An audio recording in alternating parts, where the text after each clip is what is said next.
Hello, people that are, yeah, there's no music on today. I don't know.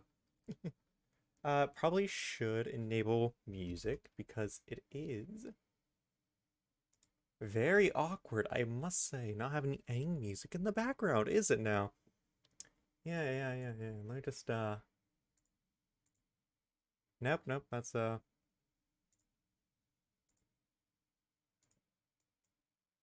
yeah, maybe, you know what, yeah, it's just,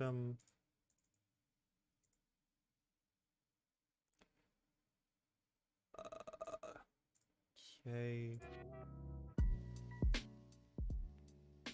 There we go. Okay, we have some level of noise in the no music, no copyright, genius. Listen, it's royalty free bullshit, honestly. But the issue is that people keep people who don't own the music claim the music as their own, which leads to the copyright situations. But it's not like I'm monetizing my streams in the first place. So I don't personally see an issue with it having like a light copyright hit on it. So as long as it's like it's not like overly bearing and unbearing, then I'm like fine. I don't know. uh but welcome in everyone. Happy set release day of KP12. Yay. Yeah, I'm just trying to remember what the I do for streaming on YouTube again because I had to resync my chat box.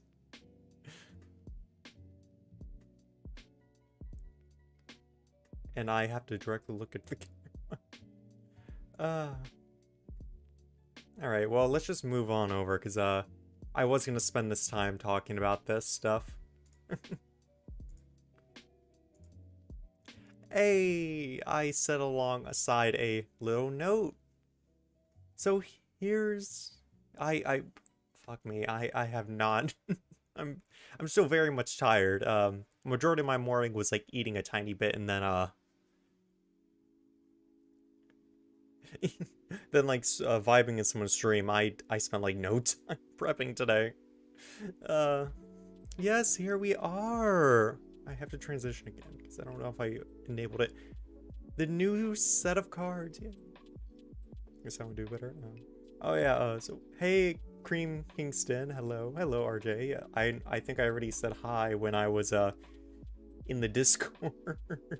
uh, I'm dying here, but yes, we have like a tournament starting in like 25 minutes. So yes, just a note to anyone around. If you wish to participate in the tournament, it is a non-pre-release tournament. It is being hosted on my Discord. You can sign in the challenge log. If you need the Discord link, just shout and I'll post the Discord link. Yes, so that you can participate in it. Yes, here's the new set that's to be released. A bunch of random bullshit cards, a majority of them fusion cards. Introducing some of the new decks. The oh wow! I just know he took the star out. Oh wow, shameful. Is the star already out for all the other cards? He already took the star out. No, it's no longer the stars. Oh, that's painful. Damn you! Why did you have to use the TCG naming scheme? That is incredibly painful. I'm turning this down too because I don't know if it's like deafening for anyone else. So hello, I hope everyone's excited today. Yes. I am somewhat excited, yes. Because I am also going to be doing my best to have a proper tournament. Is today? Yes, Toy Bell, it's today. It is today, and there is still technically 23 minutes, so, you know, if you want to... There's always a chance to sign... Oh, you already signed up, yes. There... Oh, Spiral popped in. Lovely. Welcome in, Toy Bell, by the way. My friend will duel in this duel. Ooh, hoo, hoo. Well, I hope that you beat them to a pulp or they beat someone else to a pulp.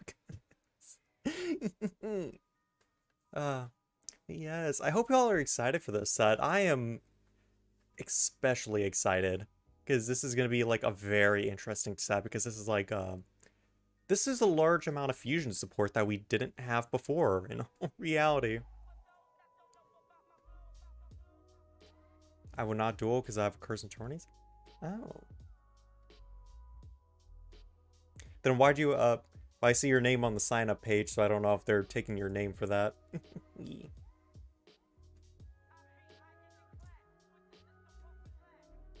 I'm just vibing to this music. I don't know what to say about this set, because realistically, it is just straight up like a bunch of like fusion support cards. I guess like one of the primary things to note is like the new Executie card, which is basically a support card for like the current tier 1 deck. So it's like, I don't know if someone's gonna be playing this today, so I have zero clue what to expect. Yeah, but it is gonna be a very much exciting day. Especially a new legend card, go for the lightning, just free board clear. The fusion decks, Starcat, the deck. Welcome to this curse. Oh yeah. God, I'm just like heavily excited because there's so many cards. I don't even know what to talk about in this case.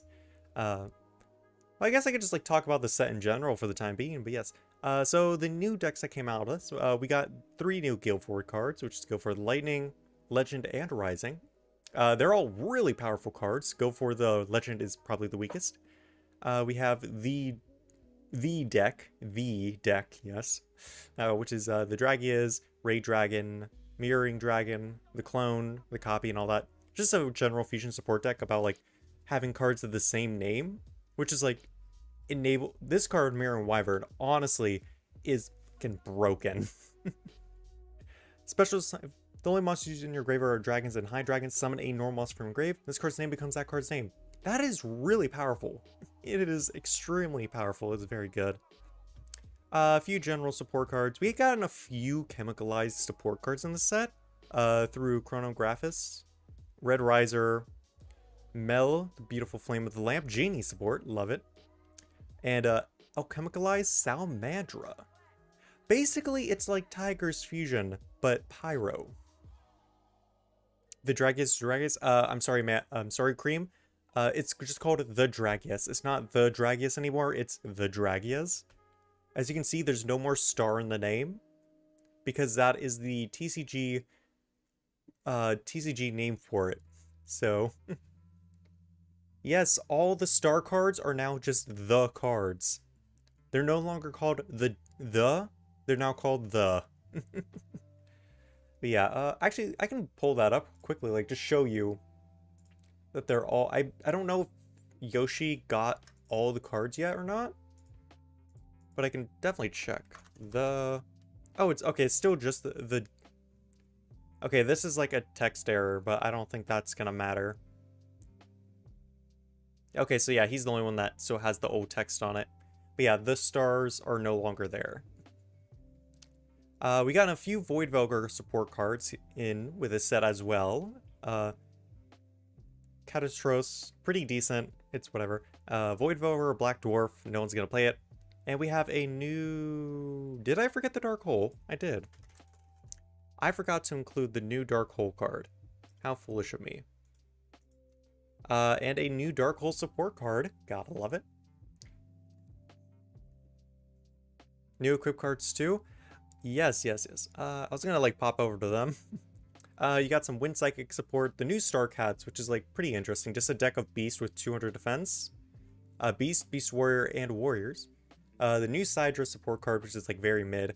The introducing of the newest archetype, or series of cards, Sky Saviors, which is all about excavation and supporting fusion. So, you know, you got like Soel, the Sky Savior Angel, reveal a war in your hand, excavate 4, add fusion. And then Lua, reveal a warrior, mill 3, add fusion if you milled. And then you have a bunch of extenders and primary cards that all activate with random effects, either revealing prayer or fusion. And then you can use their effects to summon one or use them to fuse into one of the 4 fusion monsters. Then you have your generic cards. You have Astro Drake, you have Engine Reviver, which is technically Vulcan support. We don't know yet. I call it Vulcan support. Anime cards, thematic, the new equip spells, as you were saying earlier. I don't even actually remember what these do. Equip this card to one face-up dragon on your field. Equip monster gains attack equal to number of face-up dragons on the field times 200. That's basically spineless Buster Blader. Void Vigor spell, and the new Road Arms, which I hope this is like a continuing series. Some fusion support, the copy, the back to the fusion. Yeah, this card, Meowful Rush, I'm gonna say is like pretty broken. Basically, place a card in your hand to bottom deck, reborn 2 monsters, which is like really powerful. Very good. Some more Blaze Fiend support, which is like mid. Sky Saver support cards. This card basically replaces Backbeat. Speaking of Buster Blader, it was announced, right? Hell yeah, it was announced. Yes, 2 new Buster Blader support cards actually were revealed yesterday. They're not legal in this tournament, sadly, but they are all the same announced. They still exist. Yeah. But yeah, then it's just like a bunch of generic stuff for the decks and all that. The new drag is all art.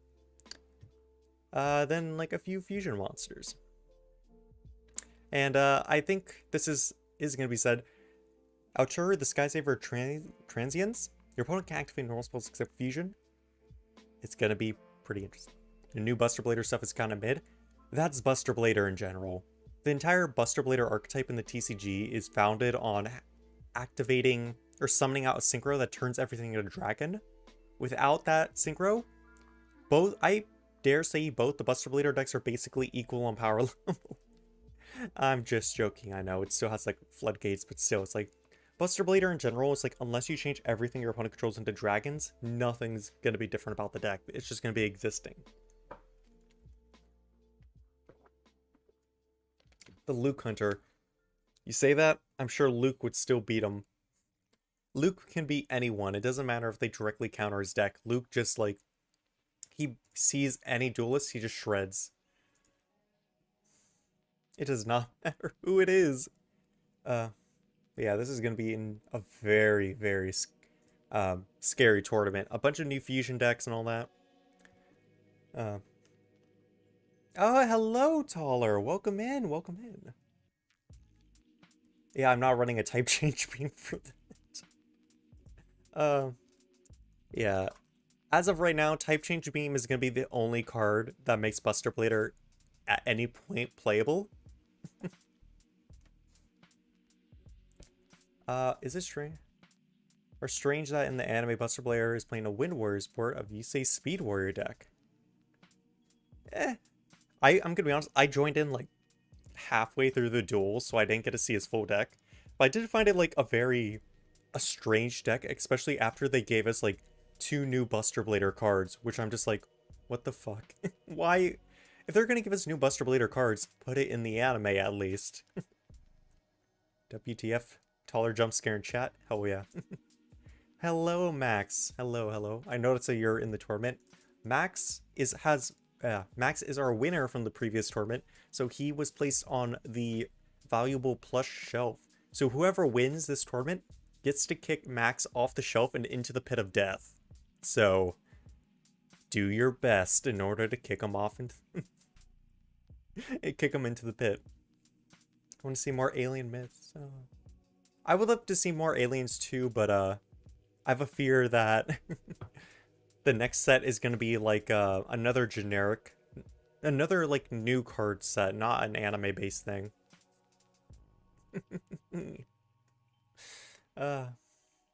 Okay. Whoa, look at that. We are actually growing in numbers in the tournament bracket, which is like, oh gosh. Oh, Aigami is playing. Lovely. Okay, that's gonna be scary. We also have the fear Spyro is also in the tournament as well. So you have to actually put in a little bit of effort today.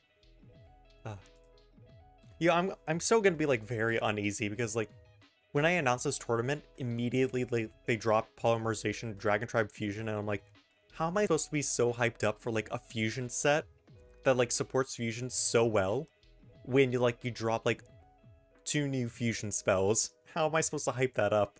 It's just like, that is extremely difficult to do, I must say.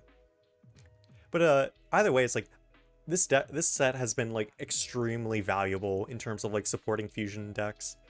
Any warrior fusion deck is just living it up right now.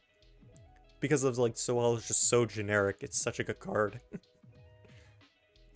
The rest of these two are like whatever, they're fine.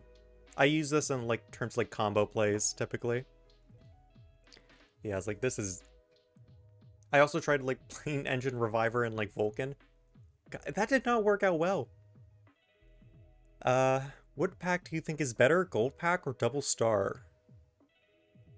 You can't say that. Gold Pack has helped boost the parallel order format that we had for months. So it's like that's a very difficult thing. It was such a powerful pack, just completely shift the game by adding in like 3 new cards that it just made the meta on its own. When do we get Sky Fossil stuff though? AO Sky Fossils? Never. I don't know. It's just like, are they? I don't think Konami is willing to print another Ally of Justice like deck, especially after like the original one. You know what? Now that I think about it, Ally of Justice was actually pretty good, wasn't it? Like Castor was really good. When are we gonna get Rock Deck? Oh hell! Excuse me. Give me a second. CT Rush.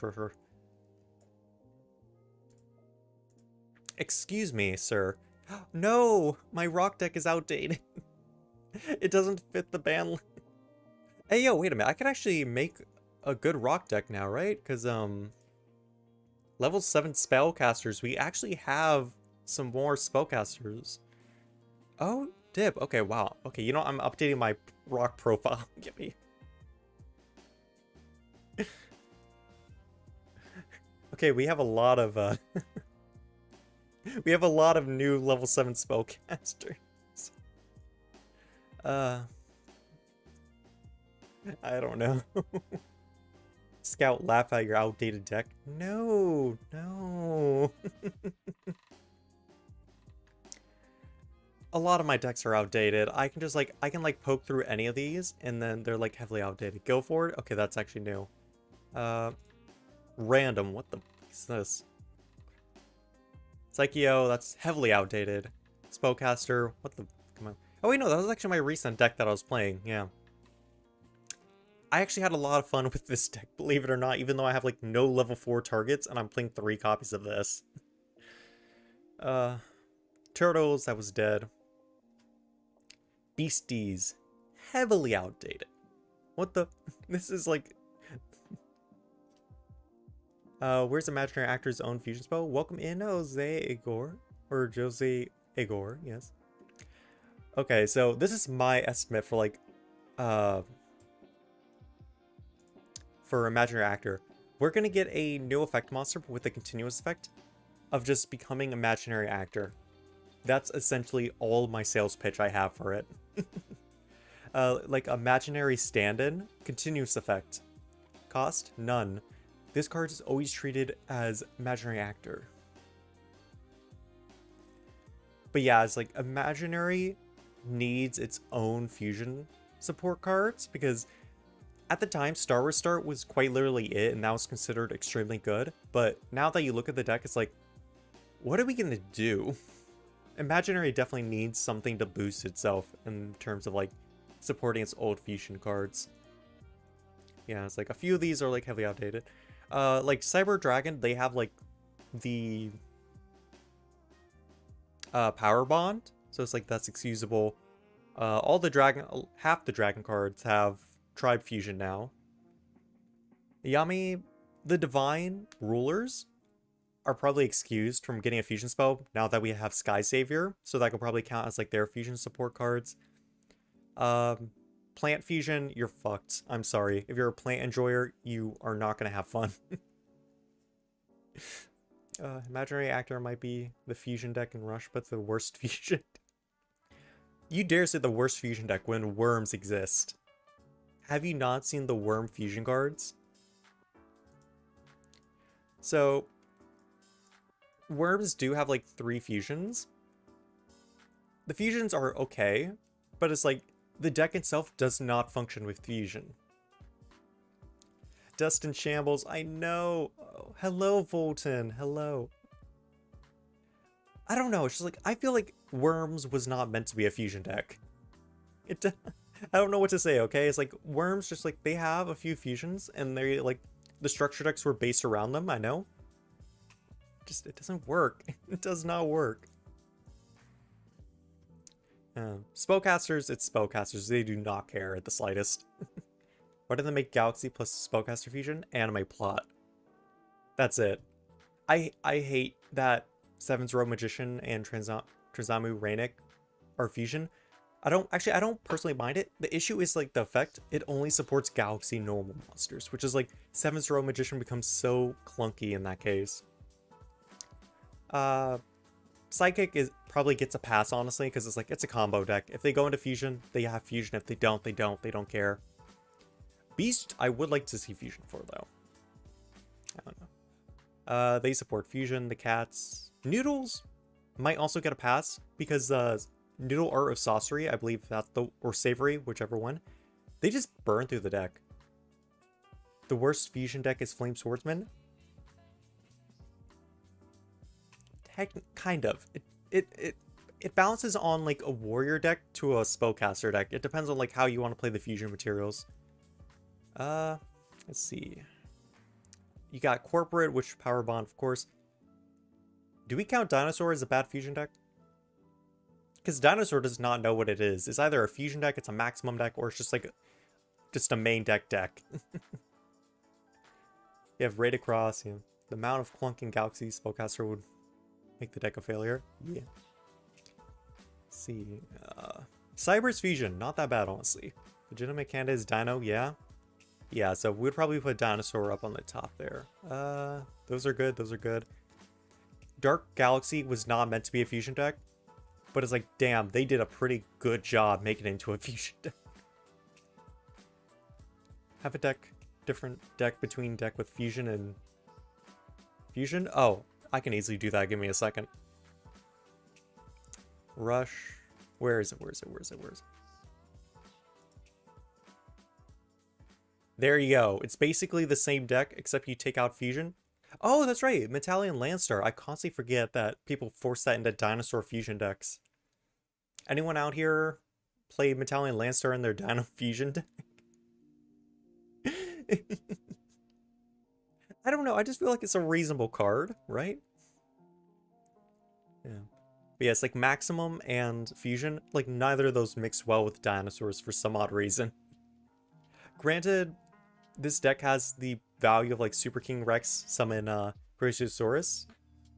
I posted one on Rush Card a while ago. Oh yeah, I think you probably did, right? There's Water, Thunder. That's okay. That's actually decent.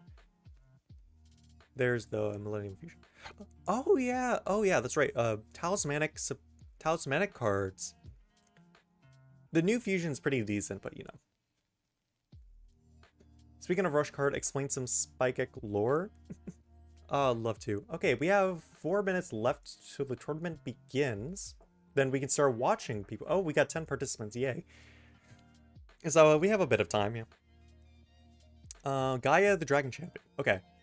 Just a small rant on this. I wish that it just said fusion summon one fusion monster using a dragon you control and one monster in the grave. Because then you can Curse of Dragon. Or no, using one normal monster you control plus one dragon. So that way you can fuse Gaia the Knight with Curse of Dragon. That would be so much better. That would make Gaia Knight so interesting to play. But no, they didn't. You forgot this exists? Yeah, it was a battle pack card. Yes. Imagine having a Dark Revan deck without spellcasters. Oh no. Oh. Oh yeah, you have the vanilla machine deck. You have Chemical Cure. That's probably gonna pass. Labyrinth Tank. Oh, Sports Dragons. See, if they made a second Sport Dragon fusion for the other materials, it would actually be pretty decent of a deck. Like, if you let us play with the level 6, Sports Dragons could probably make a decent fusion deck. Spellcasters, Torero, Alligator Sword, another. Oh, one of my favorite things is like just Ice Bear Pop. Is that really what it's called? That's the TCG name for it, huh? Ice Bear Pop? I did not know that. Oh, Ice Pop Bear? Wow. Then Tamabot, yeah. I don't know. Yeah, there's like a lot of things we need to fix about like fusions because a lot of these cards need their own spells. But some don't. Egg. Egg? Egg. Egg. Egg. Hell yeah.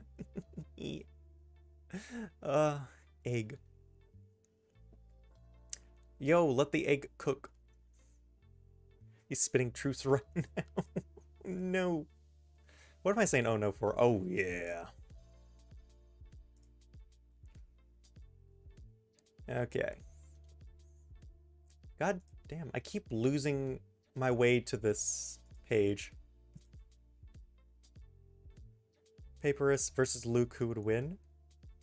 I don't remember who Papyrus is, but Luke always wins, so I would probably say Luke.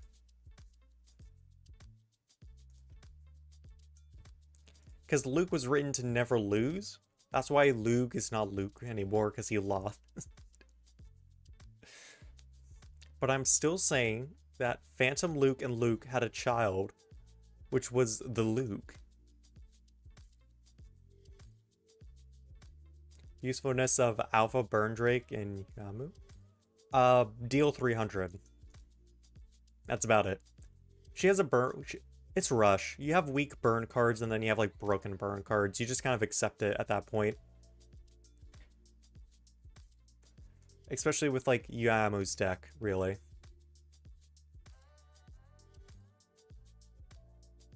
Wait, Alpha Burn Drake, the normal monster. Oh, the egg. Oh, I thought you were talking about the other dude. Oh, Burn Drake, that's just a card. All characters have, like, these weak cards in them. Yeah, it's like, Yuhi has, like, the egg. He has, like, some other random... Yeah, then, nope. Yeah, then he has, like, Platis, he has, Dimension, whatever. But yeah, it's like, everyone has, like, these very weak cards. Well, these are just imports. I'm trying to look for an example here. Her deck is just shit. I don't know what to say about that. I don't know. In the anime, Egg has support fusion because we're weak in attack and defense. Oh. Done. Okay, it is 11. Let me shuffle seats. And let me start up the tournament, and then we can get on to our first duels. If they will let me load in. Okay, let me just... I'm gonna be also doing this in rounds, so I'll be asking anyone in round 2, please wait for round 1 to finish, then so that we can view some round 2 duels.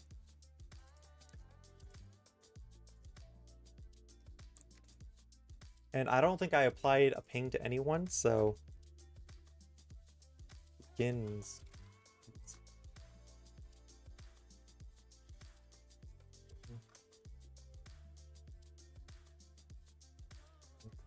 Round 2.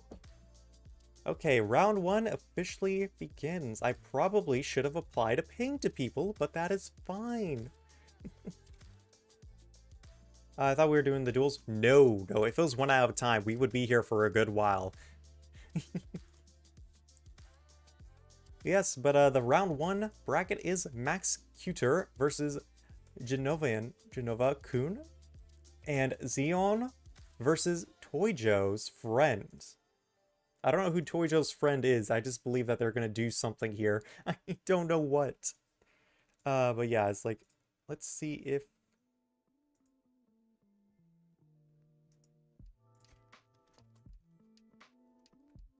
person. Refresher page, Max.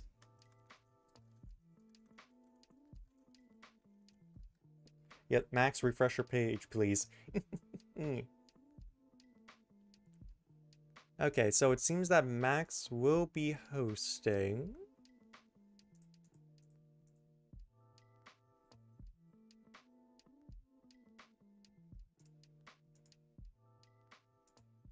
Oh. Oh, it's because tournament. Because the screenshot I had only had like 2 peeps in it.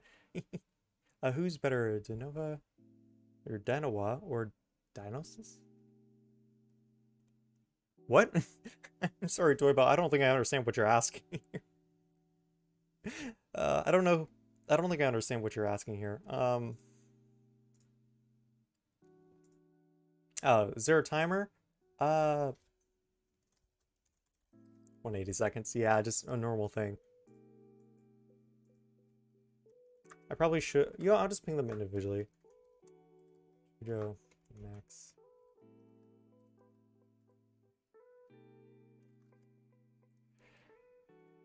There. Okay. Okay, so it's like if. So basically, okay, we snuck into Max's room. Yeah, we'll just. This way, we should be able to see more people. Yes, yes, yes, yes. Oh, Dionva Voidvelger in the wiki changed her name for Dionys. Really? Okay, whatever. It's a bunch of like random translations. Okay, we have Max rocking with 15 card extra deck versus Genova with a 3 card extra deck. So far, I have 0 clue what anyone is playing besides one. Dark Hole. He's. Okay, Max is either on Blaze Fiend or he's playing some fusion. It's XQD. I get to participate in the stream because I'm in round 2. Ah, yeah, Igami. What bracket are you? What round are you in? You're in the first bracket, so we can probably like stalk your thing. Yes.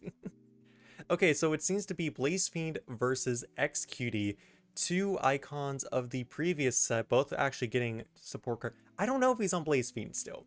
I do not know what Max is doing. He might just have a 15 card extra deck just because. I don't know.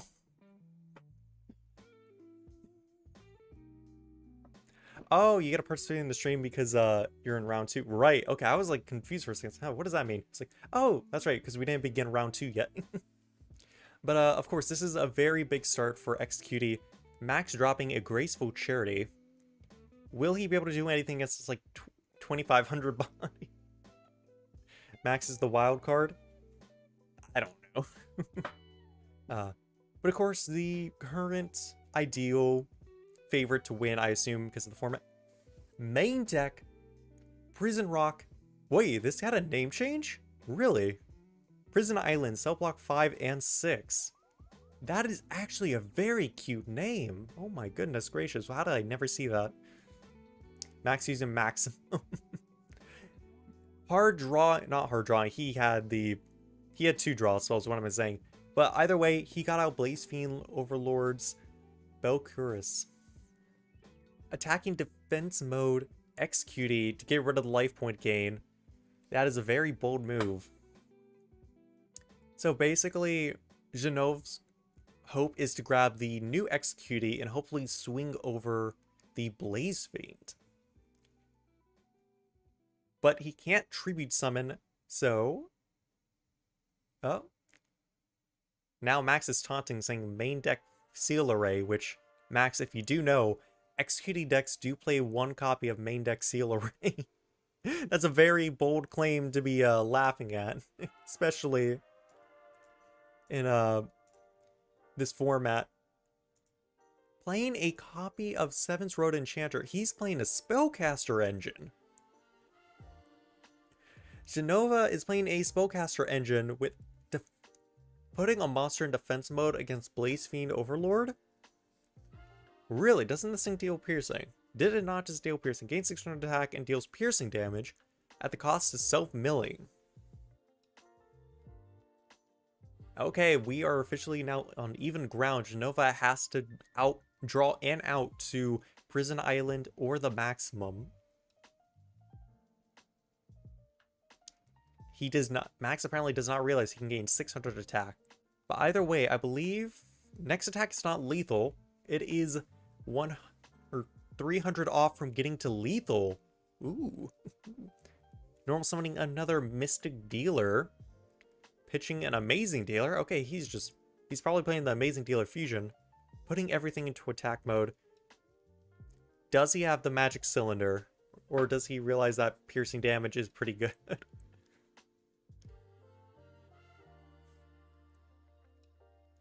Dropping a Heavenly Gift to draw another 2. He's just straight up playing a maximum with Onigo Rock main deck, which is like, that's a very bold thing to do, but at the same time, knowing our community, you're more likely to face Zombie comparably to, or Zombie Festival comparably to Executing. The Peanut Butter and Jelly Fusion is still my favorite. Oh, you're talking about the genies. Yeah, I love the genie fusions. I'm so happy that they expanded on the archetype. Oh, there's Cutie Excitement. Do we get to see the new card coming in and dealing a bunch of damage? Nope, we have Executie Ram, which does clear the field spell, which actually might be pretty good in this situation. Popping the field spell, that means he has a very powerful tribute summon in hand. But he still has to deal with 3 unknown back row. Splendid Floor Masters, probably. And J Fusion, look at those hands. Wrong fire attribute? No, well... Yeah, that's the wrong fire attribute. You playing the new one? Max is asking the question that we're all asking ourselves. Is he playing the new Executie? Which, does it get over? Is that a set Millennium Shield? We don't know yet. I'm gonna do some quick math, actually, because I have to reread the effect of the new Executie card, which is... when your opponent controls level 6 or higher face a monster, you can special summon it. It's a set Jinzo. Something that none of us suspected. Now let me do some quick math. Send 1 card from your hand to the graveyard. This card gains 600 attack times the number of face-up level 6 or higher monsters on the field until the end of the turn. During this turn, monsters you control cannot attack except this card. So it's 1700 plus... what am I counting? That's plus 2400? Oh yeah, that's definitely gonna swing over. Oh yeah, So basically we're asking, does he have the new Executie? Because that is going to be the main out to maximum in this case. Who needs to side? Jinzo for the win. Let me also just quickly get out like a I can't do simple math apparently. Okay, so what is that? Like 2400 plus 17? 4100. Wow, actually 100 over the boss monster. Okay, so basically the new Executie can swing over any maximum monster in the game, except maybe, I already forgot the worm's name. How did I forget the worm's name? Like, she is arguably one of the better maximums in the game. Opening up Amazing Dealer, that's a pretty good start. Yep. Pitching, doing a mulligan, a full spell card hand. Choosing to go first with Ghost Cyclone in the main deck. But not in the main deck, just copy a Ghost Cyclone. Summoning out Executie Lucy, setting 3 and passing turn. I'm gonna be honest, unless Max opens the nuts and drops a maximum, which he didn't. He summons out 2 heads of the Overlords, 3 heads of the Overlords. Max, no! Executie getting beat over by Maxim. Summoning out the 3 Lords of Overlord, or Bellicute, just to tribute summon Desperation.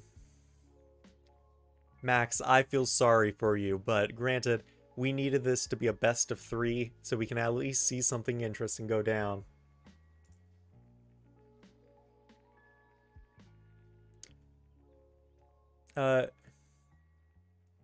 That is right.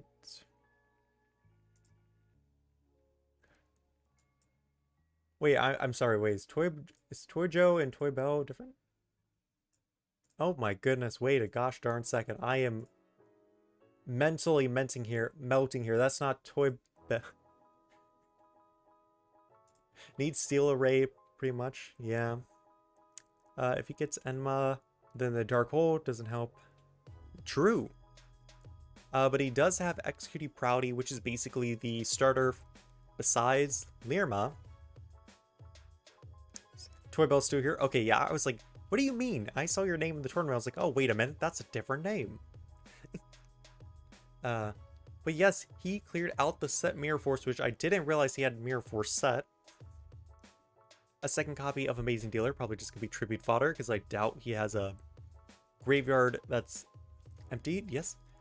Hard tribute summon Lilith. Okay, that makes me very concerned about your hand. Tribute summoning out Ram as well.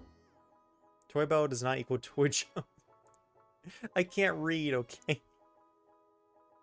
Tribute summon Lilith wild. Well, basically your option was to tribute summon Lear or tribute summon Lilith, but you want Lilith to be in the center of the stage because that is in the same column as the maximum to speed over. Learn to read them. No. I'm a Yu-Gi-Oh player. Even if I play Rush Duels, that doesn't mean I need to read. But now we're going to be sitting here wondering to ourselves, is Genova playing the new XQD? We still don't know.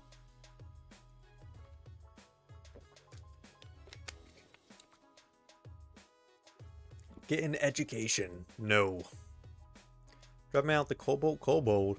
Dropping out a Blade Scene Desperation L. Can't be destroyed with the effect of opponent's trap cards. So that means he's basically just gonna live. I think he just says it like governor, but British? Governor? Oh, governor? Oh. Jovenna? So it's either Jovenna or governor. Oh no. Okay, well there's the seal array. We get to see it. Sure, use it early. Little does Max know, that cuts out all of his attack points. Heavy Storm! Siding in Heavy Storm for Dark Hole, what a bold move. His choice of like, okay, do I play Dark Hole to clear the maximum? Or do I play Heavy Storm to clear out everything else? He's choosing violence. Any big body wins him the game in this situation.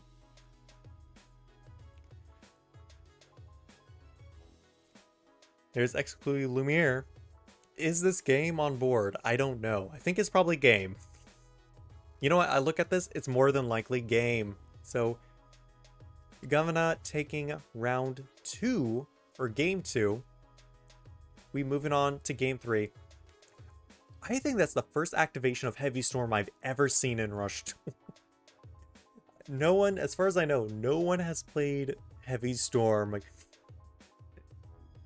That is an amazing big brain move.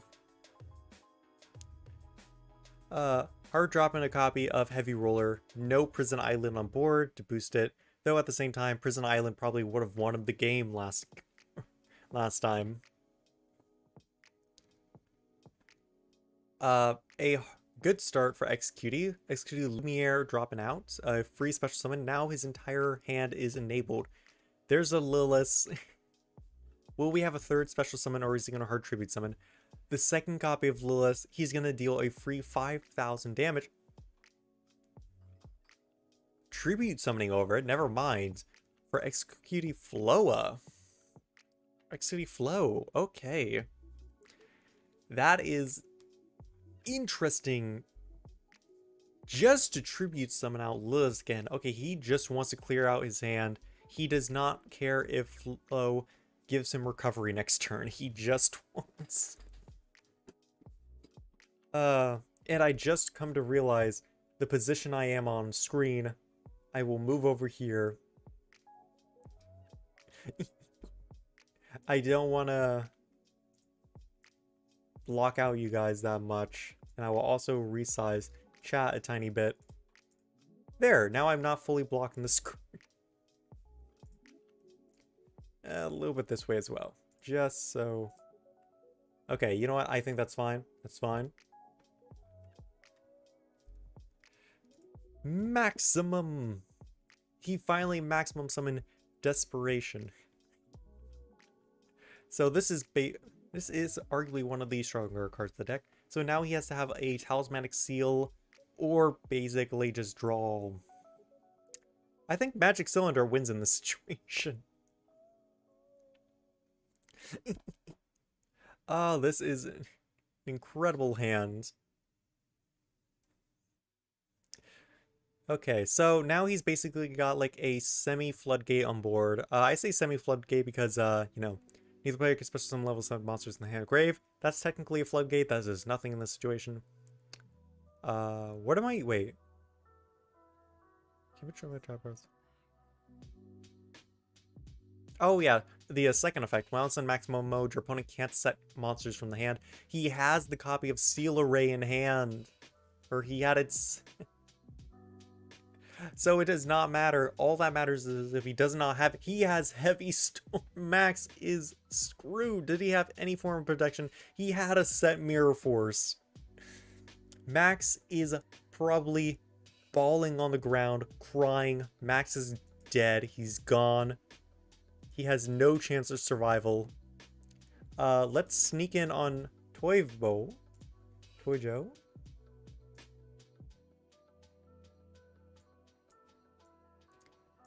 They should be around near the end of their game, but we will sneak in and view it anyways. Man, that was sad. It wasn't sad, it was a best of 3. What we have, what the fuck am I looking at? Okay, we have Cats versus...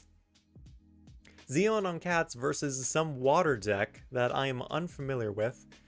Okay. This is not the deck list that was sent to me. No, that was Atomic that sent a deck list to me. What am I talking about? Does that mean Max gets pushed to the pit of death? Yes. But depending on who wins this tournament, gets to push him down into the pit of death. Okay, he's... Oh, he's playing Sky Savior. He just did not draw well, apparently, for his opening hand. Oh no.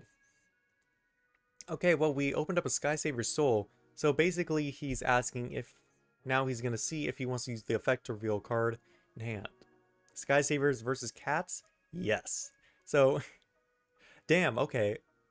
We got to see 2 decks from the previous set clashing about.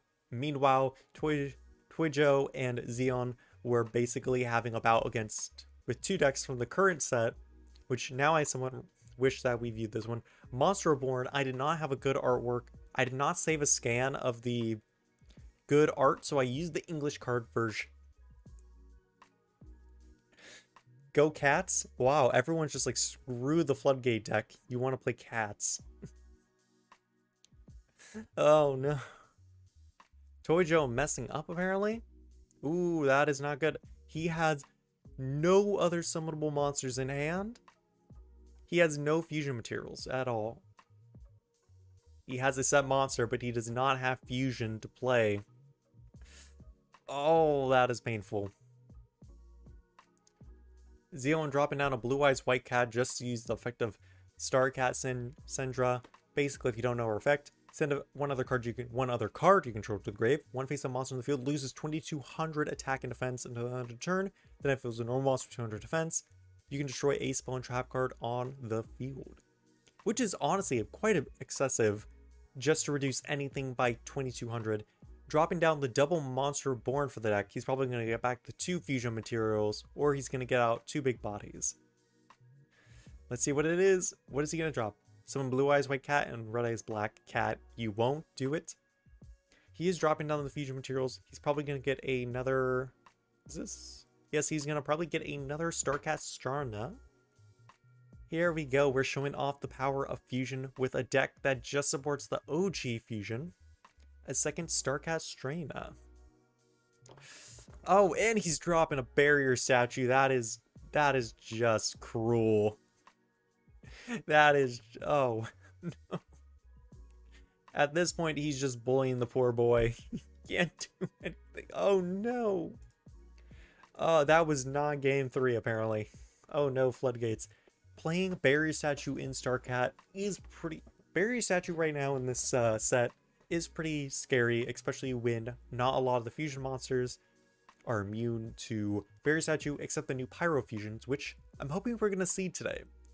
Because basically you have a giant heavy storm duster with legs. But I don't know how likely we are going to be seeing a Pyro fusion deck, especially when Pyros have now 4 fusion monsters. Toy Joe using trade-in, drawing 2, yep. Recycle his deck. I'm still personally questionable about playing the dropping down a barrier statue setting 3 pass. That is incredibly It's a barrier statue mirror match. Let's go. So he pitched, wait, so he pitched a, oh, he didn't pitch a floodgate. He just pitched a big boy. Green Eye Star Cat pitching a normal monster, drawing a card. Then it becomes 2 tributes for a tribute summon a monster. What will he summon in attack mode though? Tribute to summon out Berserk or Break Star Cat. Oh my. So now what's questionable is what's going to be in the rest of his hand. An opposing barrier statue. How do you out a barrier statue summon a second barrier statue? Why are you playing Twin Tail Cat? He's playing Odd Eyes Twin Tail Cat. He is based as heck. The heavy TF2. He is playing all 3 cat monsters, cat boss monsters in the main deck. Okay, well, how will Toy Joe out this? We do know that he's playing Siesta Torero, so that is technically an out to this. Drawing 2 of the 2 of the Lua in hand, revealing Mirror Force off the top. Adding Mirror Force to his hand, he has to clear out the rest of his back row to make sure this actually works, though. Oh, man.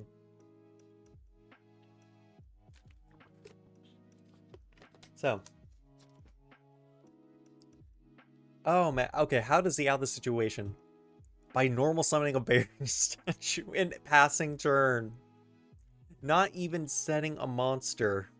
He's just normal summon barrier statue, pass turn. No one gets the fusion summon. In this game, no one's fusion summoning. Because fuck you and your opinions. Oh, what is this heresy? Someone just please stop playing the floodgates. Just do anything. Do anything else. Stop 10 duels.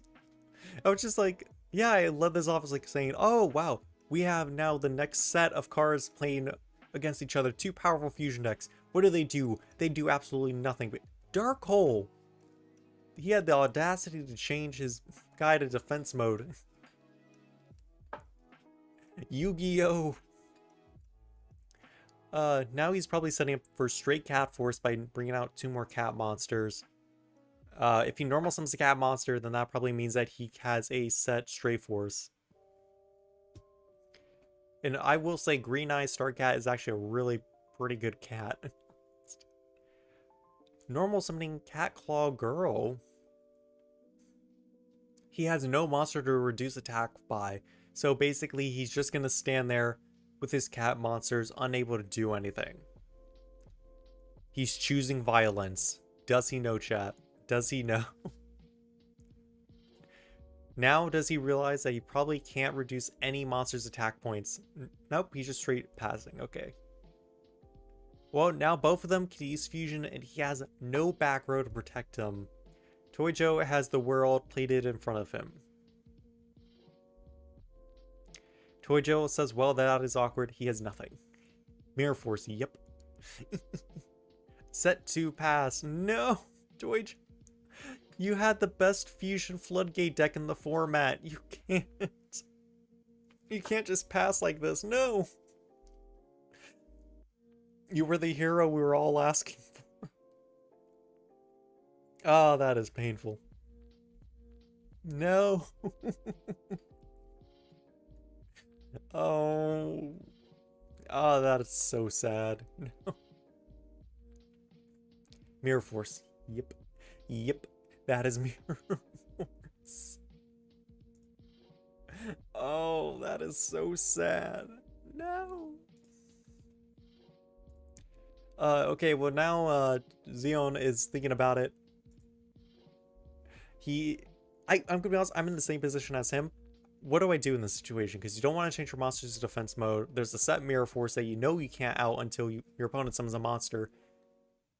And those two monsters might just be dead cards or fusion materials.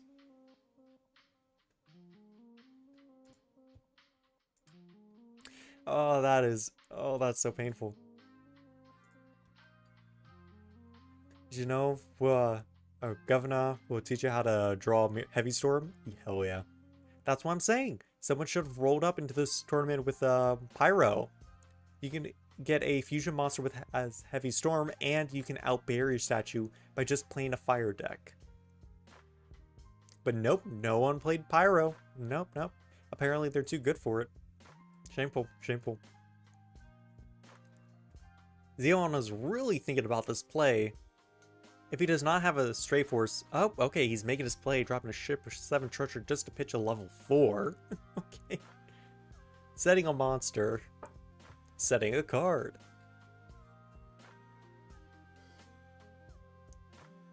I'm not even going to comment. I'm not even going to say what Max is saying. No. Boldly charging in. Does he use it? Does he have the... What that set card is? It can be a magic cylinder. It can be a lost cat. You never know. No traditional tax is disappointing. Oh no. Finally, he's dropping the Mirror Force. Zeon realized he has no choice but to actually swing for it. But now the question is, does Tojo actually have any play? Did he draw anything? He just needs a second fusion material or fusion spell. That's it. That's it. Does he have it? Is the question. Please, do you have it? Okay, that was a set Lua. He's taking the risk. He has the CL, so that means if he hits fusion, or if he gets fusion, he can activate the floodgate. But if he's forced to flip the other Luel, no! Oh. No, he chose not to go the floodgate. He wanted to go with monster protection. Is this the monster protection? No, this is the back row removal. I forgot about that. But now that card counts as Soel. So he's summoning out the 2800 back row destroyer, or adding back Sky Savior's symbol to trigger off all of his other monster effects. He's choosing violence. He's popping the back row. But popping the fusion spell card against cats is not that powerful, especially when the main boss monster deck does get back fusion and a fusion material. Dropping back down barrier statue is going to be a pain though. And a casual note, the Soel is meant to be a fire, meant to be representing the sun, yet it is not a fire attributed monster. It's a light monster, which I find like heavily confusing, especially when your main deck monsters are water. But sure, light and dark. Let's do it. Magical Stone Excavation. Adding back Dark Hole, he's gonna absolutely flex on him. Dropping down a Dark Hole, clearing the board. Oh no, that is devastating. Normal summon Goldeneye Starcat. Let's see it. What if Konami comes out and nowhere with dual attributes? I think they might have done that before. Cards that count as like multiple attributes, that definitely sounds like something they would have done. Volsista Zundel Qualijogo. Welcome in, DR Blader. Though unfamiliar with it, I hope you still enjoy the view of just rush duels happening though, but welcome in. Oh, what game are you playing? Rush Duel. Yes. We're playing Rush Duel. But if you're asking... Oh, he speaks Portuguese? God damn it. I don't know why. I always end up with, like, people... like, in, like, Portuguese-related communities. And I'm like, I still don't know a lick of, like, Portuguese. Edo Pro / Project Ignis. Edo Pro / Project Ignis. That is the game, if that's what you're referring to. Dropping down Torrential Tribute, that is disgusting.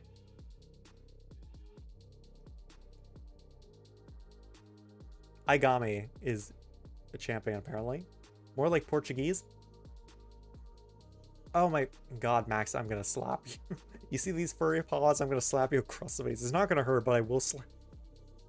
Do you just like prayer into Light Flash and then Monster Born into Light Flash? What the? Toy Joe is just flexing. Oh no.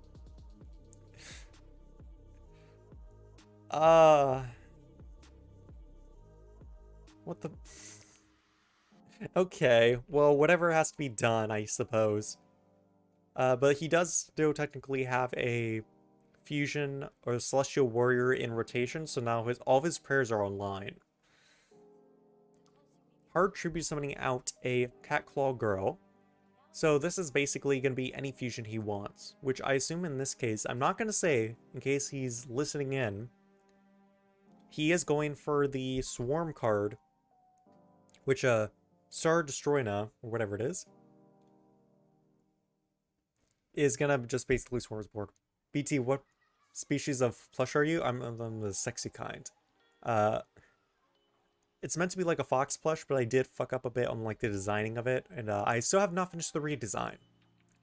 I'm at the mental state of just like saying it's like I'm very busy. I'm gonna probably submission someone to do a redesign, but due to the company I work for right now, money's gonna be a bit weird for that, so I might hold off on like getting commission for it. On the new plush fox design. Summoning out 2 Golden Eye Starcats. Hey, Spectral Sword! You gotta love seeing. I have not seen this card at all. 1 face-up fusion monster on your field can't be destroyed by battle this turn. Oh, Fluffle BT. Yeah. Yeah. Oh my goodness. You're lovely the way you are. Thank you. But I still want to redesign because it's like I like look at like a lot more fox related imagery and I'm like, you know what, there's like so much more I could probably do with this, and also I kind of want working eyes because you know, I'm gonna stick with like having no mouth, but it's like if I want to like be more expressionful, then eyes are like typically what you have to do. Yeah, in terms of like art, eyes have like the most expression on the human face, which is like very, or just on any face, eyes have been like heavily expression, which is like you know, like the live action Lion King movie, the reason people felt so uncomfortable is because in the animated cartoon they had like regular human looking eyes, animated eyes, which like gave them a lot more expression. Meanwhile, the animated movie or the live action movie was just like they used realistic eyes, so it's like everyone felt like extremely uncomfortable. You just need Spider BT back. No Spider BT. I'm already sick of spider plushies. Like, I spent months hiding a spider, like a 5-foot long spider plush across a building just to fuck with someone else because they kept doing it to me. So I'm like, I'm just done with the spider plushies. And I missed to commentate, but Abyss Soldier coming in to kill off the fusion monster. There's the Siesta Torero, finally. Now the question is, hard summoning out Yami Ruler the Dark Delayer. He's not even going to bother using Siesta's effect. He's going to hard draw into his 15-card deck. You have any idea of how many friends I have that are obsessed with fox? Or obsessed with foxes? Probably a few. Foxes are quite adorable, but they are assholes. You do not want to keep one as a pet. They will tear your house to shreds. And they do nothing but yell at you. But they look adorable, I will say. Bringing out the Purple Eye Starcat, setting a Stray Force, and I will say they could have at least avoiding Tribute Summon lock by summoning out Jinzo. That will definitely get rid of the Sky Savior. Oh, that is a very good play. But now he has a set Stray Force ready to block out his Yami Ruler. He can't activate Trap Card. Oh, the set card was just Sky Saver Witness. It did not matter anyways. I like armadillos. I don't know. They just like turn into balls. That's heavily agreeable. I mean, if I have to say my animal I'm most obsessed with right now, this actually happened like a few days ago. I was just watching a bunch of videos about honey badgers, And I was just watching the video of like 2 honey badgers versus 9 lions. And I'm like, oh, that is so unfair. The lions are fucked. If it was against 1 honey badger, maybe. But there's like, when there's 2 of them, you need a lot more than 9 lions to beat one of them. You can't even kill one of them with that many lions. But at the same time, it's like, they're just screwed. Honey badgers are just terrifying. Who would win? 10 million lions or 1 big chicken? It depends on the chicken. There's Sky Savior Lua. Are you really going to be risking milling the rest of your deck for this? Are honey badgers that deadly? Yes. You can stab a honey badger with a knife and you won't pierce its hide. The way a honey badger works is like, they attack everything. They're like 3 foot, like not even 3 foot long, but it's like if they see you standing in the way that they're walking, they will attack you and they will kill you. They are adorable, but they will kill you. They do not care who you are, and you can't kill them. They are that strong. They have that tough of a hide that if you try to stab them, that would do nothing to them. They're amazing. They're amazing. There is Doomwar. All face-up cards in your field can't be destroyed by your opponent's card effects. Not placing Yami Ruler in attack mode, really? Oh wait, that's right, he used Witness, so he can't attack with him anyways. I forgot about that. But anyways, he has Duke Mord on field, which basically means that Zeo's Stray Force, and any heavy removal of card destruction is going to be offline now, and it is just like, oh, that is just devastating. Yeah, if you can't tell, the Lua fusions are significantly better than the Soul fusions by like just a mile. Not because of their continuous effects, just because of the pure advantage that they're offering. Duke Moore offers just all face-up cards you control can't be destroyed by your opponent's card's effects, and the other one, your opponent just can't activate normal spell cards except for fusion. They just have like so much more versatility, while the Soul fusions are a bit more offensive. The smaller one gets back the CL fusions, get back Prayer or just pop back row, and then the Dukin's fusion for 5 Soul basically just gets big or attacks twice. So it's like, it's not as amazing, but it's like, this is still a pretty good card. So I think that is actually game. If he activates Stray Cat Force, that's going to be exact lethal though. Unless it's a magic cylinder, then he doesn't live. All hail Jinzo. Yeah, all hail Jinzo. Okay, does Zeon actually have a play? He has Stray Force, and that is it. I don't know if this is game 2 or not. That is game. Tojo takes it with Sky Savior. Alright. Well, once they update it, I will announce the round 2 bracket. We actually have a lot of people playing. It is Volton versus Govna, Aigami versus Roji, RJ versus Tojo, and Atomic Knight versus Spyrar. So I want to watch another person, so I probably won't watch Volt's or Tojo's duel, so it's either Atomic Knight or Aigami that we'll be leading on. No, cats lose.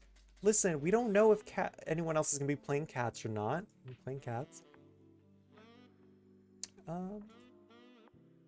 Actually, I think I could probably guess the score. I already forgot who was playing what. It was Tojo was playing cats, right? Or was it Zeon playing cats? I don't remember.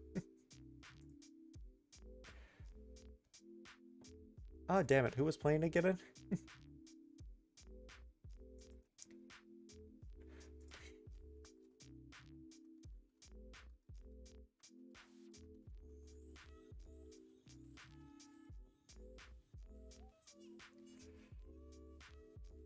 I really don't remember. Okay, wait. I think I have like replays. Okay, wait. Let me just like who's he at? Oh, Tojo won. Okay, yeah. I'm sorry. I'm still half asleep. Okay, so now we can begin round 2 brackets. Let me just quickly post out the announcement and then we can go on to start viewing someone.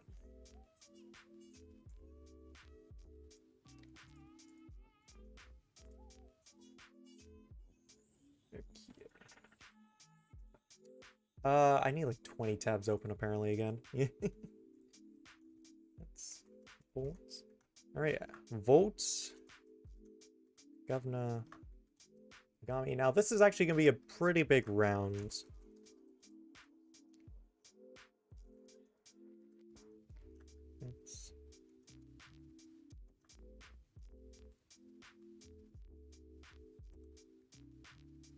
Round 2 begins. All right, round 2 has officially been posted. We will be moving on to see round 2. Yeah, I noticed. I fixed it. I got it. Thank you, though. I was just in a slight panic. I was like, oh god, wait. I have like such short-term memory that I can't remember what everyone's playing. Okay, so let's see whoever just basically posts a link for style play pop into.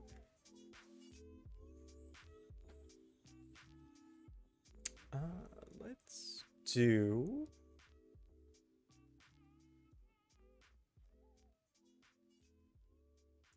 Okay, Aigami posted a room, so let's view it.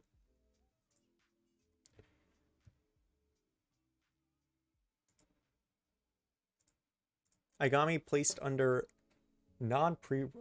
pre-release. Shameful. You better just not be playing Fusion game.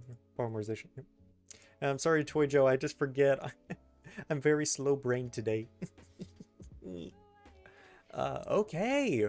Rogi on Wind Psychic. Oh, I punched my microphone again. Rogi on Wind Psychics. That is very interesting. They did get a new support card this set, which is basically just get big. Yep, there it is. Makavo, the ultimate Aria. And starting off strong with Freiburg, whatever it's called, now having a 3300 beat stick that you must attack. Go, rookie. Okay, well, this is a pretty decent start coming off. I did not fully expect someone to be playing it. Aigami bringing out the X cuties. I just realized I can also swap perspectives. No, okay, well, that is definitely an out. We can actually see X cuties playing in their strong point, which is against a level 7 deck. But it does not seem that Aigami is having a good time. Aigami is playing... The fuck are you playing? What? Okay, he's not playing Execute. What is he playing? He's playing a warrior strategy with Executes in it. Yeah. What? Aigami, what the playing? Well, there's Pot of Avarice. Okay, so that's he's playing Shuffling Back. Oh, he didn't have a choice. I was gonna say Shuffling Back Candy is a pretty bold move. He's playing with the Pot of Avarice engine, which is a very interesting choice. There's the girl again. There's Makivo. Apparently that might be the only...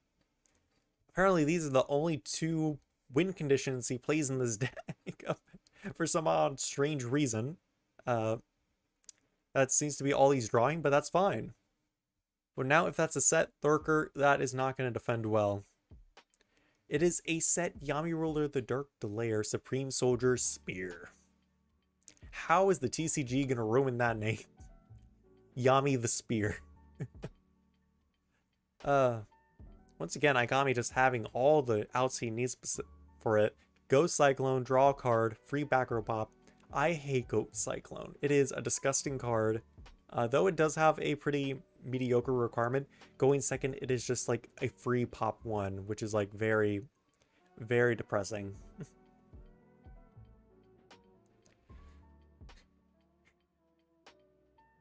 Feel my big speeder. Yeah. Aigami, still just setting monsters. Unsure of his win condition here, but he's doing something right. I can't even say he's doing something right. He's doing something right. And I have zero clue what it is. What is he? Well, there's Roman Pick, doing her job of just becoming an extender. Probably can be picking up a copy of Rhythmical Performer. There it is. How is better, big sword or a big spear? Or sorry, who is better, big sword or big spear? Well, in this case, a big sword, but actually it is a violin bow? Maybe? She could just be a bard, but she is technically shooting arrows. The creator! One... okay. Okay. I'm sorry. What? Summoning out the copy of Heal Healer with the creator. I am a tiny bit shocked. Okay. Holy... okay, wow. Okay, wow. Not the exact combo I was expecting, but, you know, that's okay. Still, he's not playing much of an out to the idea of Mirror Force, but we're just punching as is. I don't really think he has much of a need to sacking off the creator for another copy of Makiavo. Equipping Sacred Arms Sharbash. So basically the weaker one now has trap protection, which is an out to Mirror Force. But he can't attack it. We can only attack the bigger one. Equal number... oh, okay. Up to the number of cards equipped to this card in face of normal monsters your opponent's field. Okay, so it's not... I thought it was like better. It's just like gain 5 for every equipped spell on quick field, but that does make it fair. Dark Hole makes it even more fair because he can only not be destroyed by trap effects. Normal summoning out a copy of Sea Dragon Knight. Yep, the hole was apparently way too big. So... what? Okay. Card reprint to gain back some life points, but he's already quite a bit ahead. Drop it down a copy of Barry's statue a bit too late, especially when the creator was already destroyed. Oh dear. Tried our comma.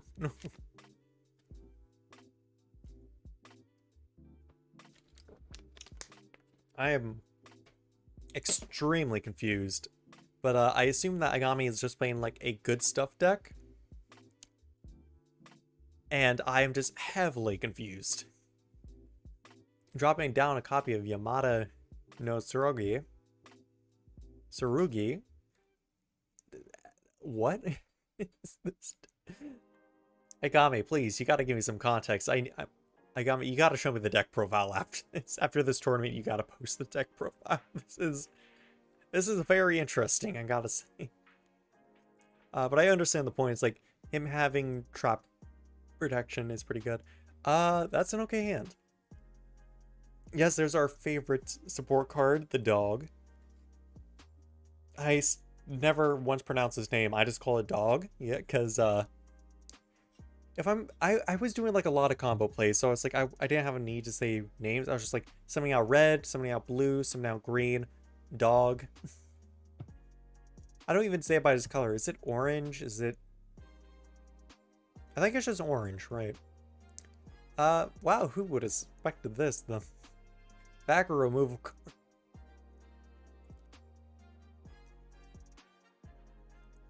Sorry, I was yawning. He just milled off a copy of Mirror Force, which is a huge... that is a huge plus. What the... So if he drew a second tribute card, or second tribute fodder, then that means Bluegrass can possibly pop off this turn. He drew a Pot of Avarice, which is still just as good. I don't remember if he revealed that. Confirmed 5 cards. Yes, he revealed Psychic Divergence. He revealed a Wind Crusher, a Performer, Bluegrass, and Pot of Avarice. Sadly, milling a copy of Torrential Tribute, that is depressing. So no one has their legendary trap cards in play. but he still has 5 cards in hand, 2 cards on field. He is much better off than when he was at the start. He's gone at least +2 this turn, which is pretty big. But still, the question arises, can he out everything on his opponent's board? Especially now that he does not have... There's the creator. He can out his board. Okay, let's go. Probably going to be something about the new girl again, assuming that he might have an equip spell in hand, but he did draw the... He's going for Rhythmical Performer. Okay. Pitching the copy of Prophecy from hand, milling a copy of Fairy Statue. Okay, wow. This is...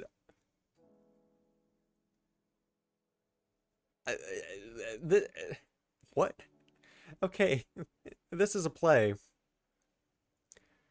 So he still has Crusher in hand. That might mean that he could have the equip spell. He does not have the equip spell, sadly. But he's still going to go in with Banjo. Personally saying that is probably the best choice because Dog is incredibly powerful, and you definitely just want to have the life point victory. Or the life point lead. Now he's leaving Yami... Fuck. Spear. What am I wrong with me today? He's leaving Spear on board, which is probably the better play, but he still has to clear through a set monster and 3,000 life points. How's he actually going to deal with us? Who knows? Who knows?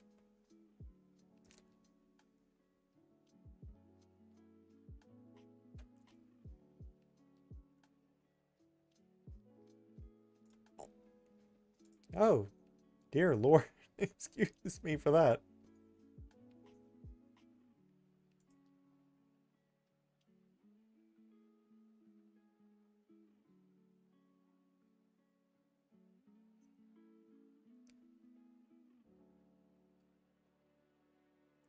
Sorry, I was just reading one of Igami's messages. Okay, so just dropping a copy of Skysaver Symbol. He has no other big guys in hand, apparently, so that is still pretty good. Skysaver Symbol is a really good warrior support card.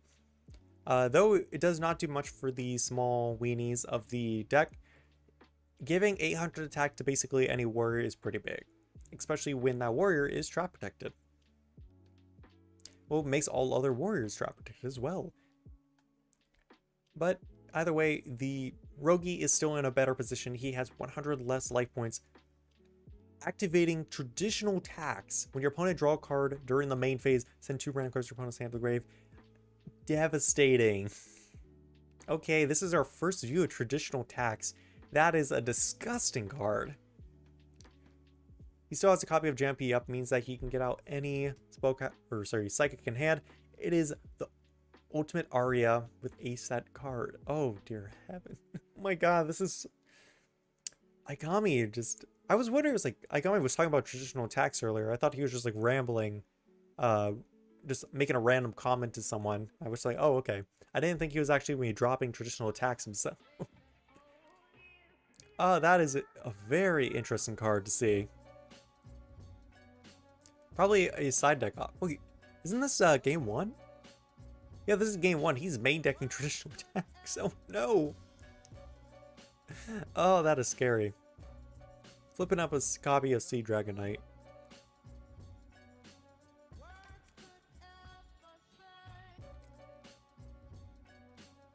Getting rid of a copy of Ship of 7 Treasures. Ooh. Well, now we know he has no defense. He just has to clear 2,200 life points. Revealing a CL is probably going to do that. CL isn't a very destructive card. Just reveal any 5 Celestial Warriors from your extra deck. He's playing the golden copy of Kime Luna. The flex. The man has money. Oh no. You know, that was actually a lot of the mistakes I see people play with Celestial Fusions. You're not playing the 5th copy of... Or, Skysaver. No one's playing the 5th copy of a Celestial. They're just playing the 4 copies of the Skysavers, and then they don't play the 5th copy for the effect of everyone else. But yes, looking at this, this probably should be game on board. So Igami taking the first game, not after summoning a second copy of Yami Rule. Oh, that is just deadly. That is so bad, sad. But there's still a chance the side deck's coming up, so we get to see how Rogi can counteract Igami's interesting strategy of whatever he's playing. I have not seen that executee for a while. We haven't seen it for a good while, but you know, we're just burning through this. Good luck with the tournament, y'all. Sorry I can't participate. I got a family event to attend to. That is all good, ZX. I hope you're gonna have fun at the family events. Yeah. No worries. Maybe next time you can participate. I don't know when next time is, but another time. But yes, I hope you have fun. I hope you have a good day there. Yeah. You can always just come back anytime to view over it. There's a lot of interesting duels today, so. But yes, I hope you have fun. Yes. They're both really thinking about the side deck, or at least one person's thinking about the side deck, so it's a bit concerning.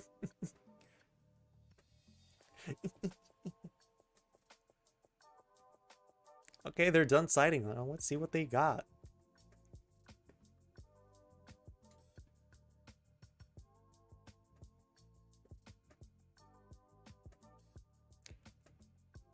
Let's swap sides actually, because I forget I could do that.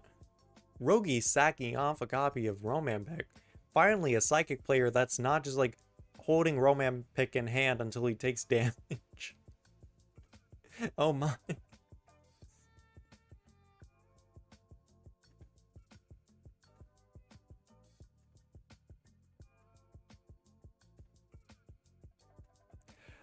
Okay, Agami.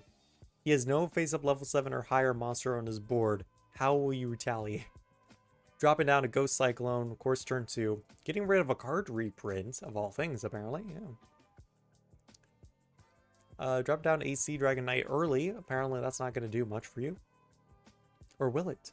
A second copy of Sea Dragon Knight. Okay, so he's not going to have any back removal after this, apparently. Barrier Statue of the Inferno. I'm trying to think about this, because he is technically playing the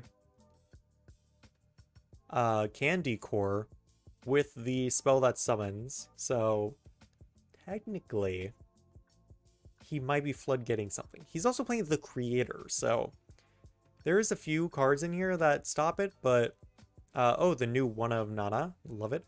I don't know how effective Barrier Statue is going to be in this matchup, especially since this is not a fusion variant of Psychics.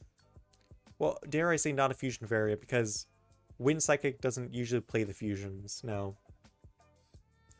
And also, I dare say that Wind Psychic is probably a superior Psychic deck comparably to OG Psychics. Boldly using Ship of 7 Treasure, knowing Taxation is in his deck. He does not have Taxation. Ooh, that is pretty good. But I feel like Psychic as a whole probably gets really hit by Taxation, so that I'm actually considering now that as a side deck option for it. Well, he has Romampic and Rhythmic Performer, so he's going to be popping off a bit this game. Adding back a second copy of Romampic, I believe. There it is, the ultimate combo. Romampic and Romampic.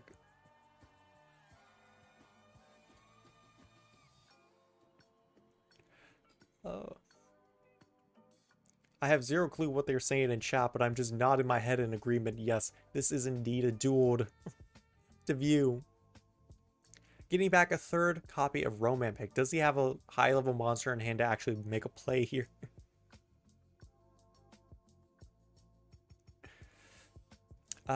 There is a copy of Prophecy Phrase. Okay, so I think his hope right now is, I'm gonna just make an assumption. If he gets back Romampic, that means he does not have another high-level in hand.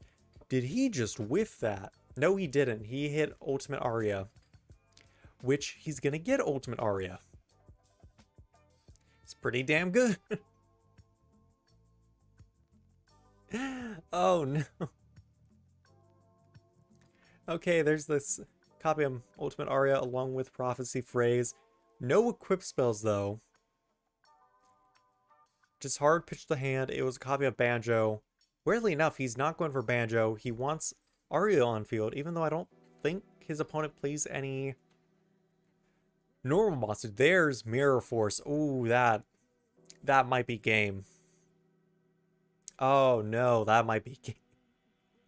All dependent on if he can stack enough monsters in graveyard to check the back row with Sea Dragon Knight.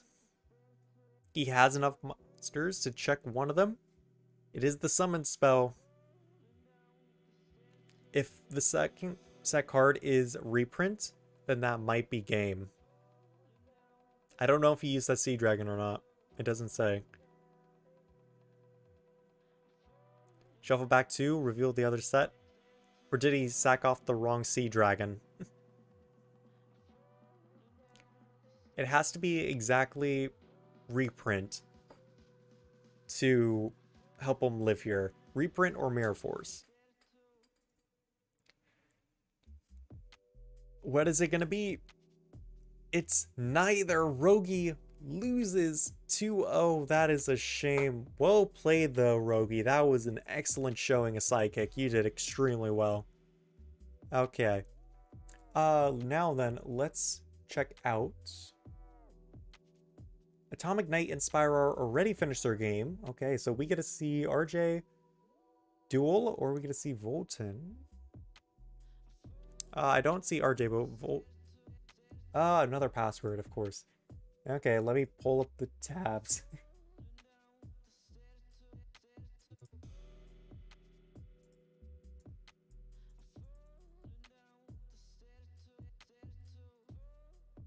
Okay, yes. Yeah, let's just pull up Volton's duel. Since technically both the people that we already viewed have already dueled.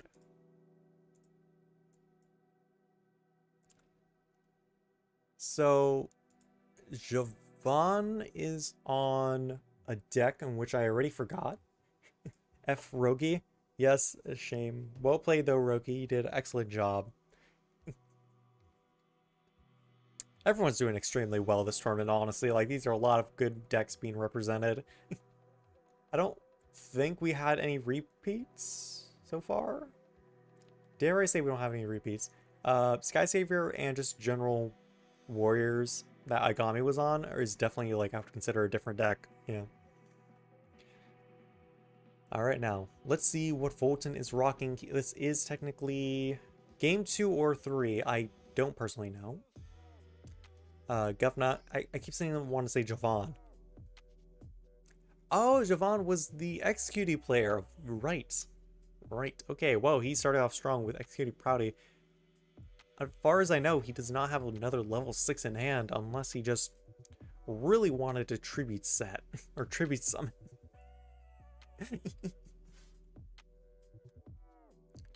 Setting down 2-3 cards, passing turn, he had no other level 6s in hand. That is indeed a very much a big shame, but we are willing to live with ourselves. Now, then, let's see what Volton is on. Dropping down a copy of Mirage Dragon, pretty good. So he's playing a dragon deck. Lightwave, okay. I don't even know what he's saying, because he could just be playing like Dragon Good stuff. But this mill might also show. He's playing Dragia's Fusion with, once again, a copy. Wow, everyone is apparently playing Onigo Rock, huh? Are you playing Ryuma? Volton, are you on Ryuma? What the? Oh no.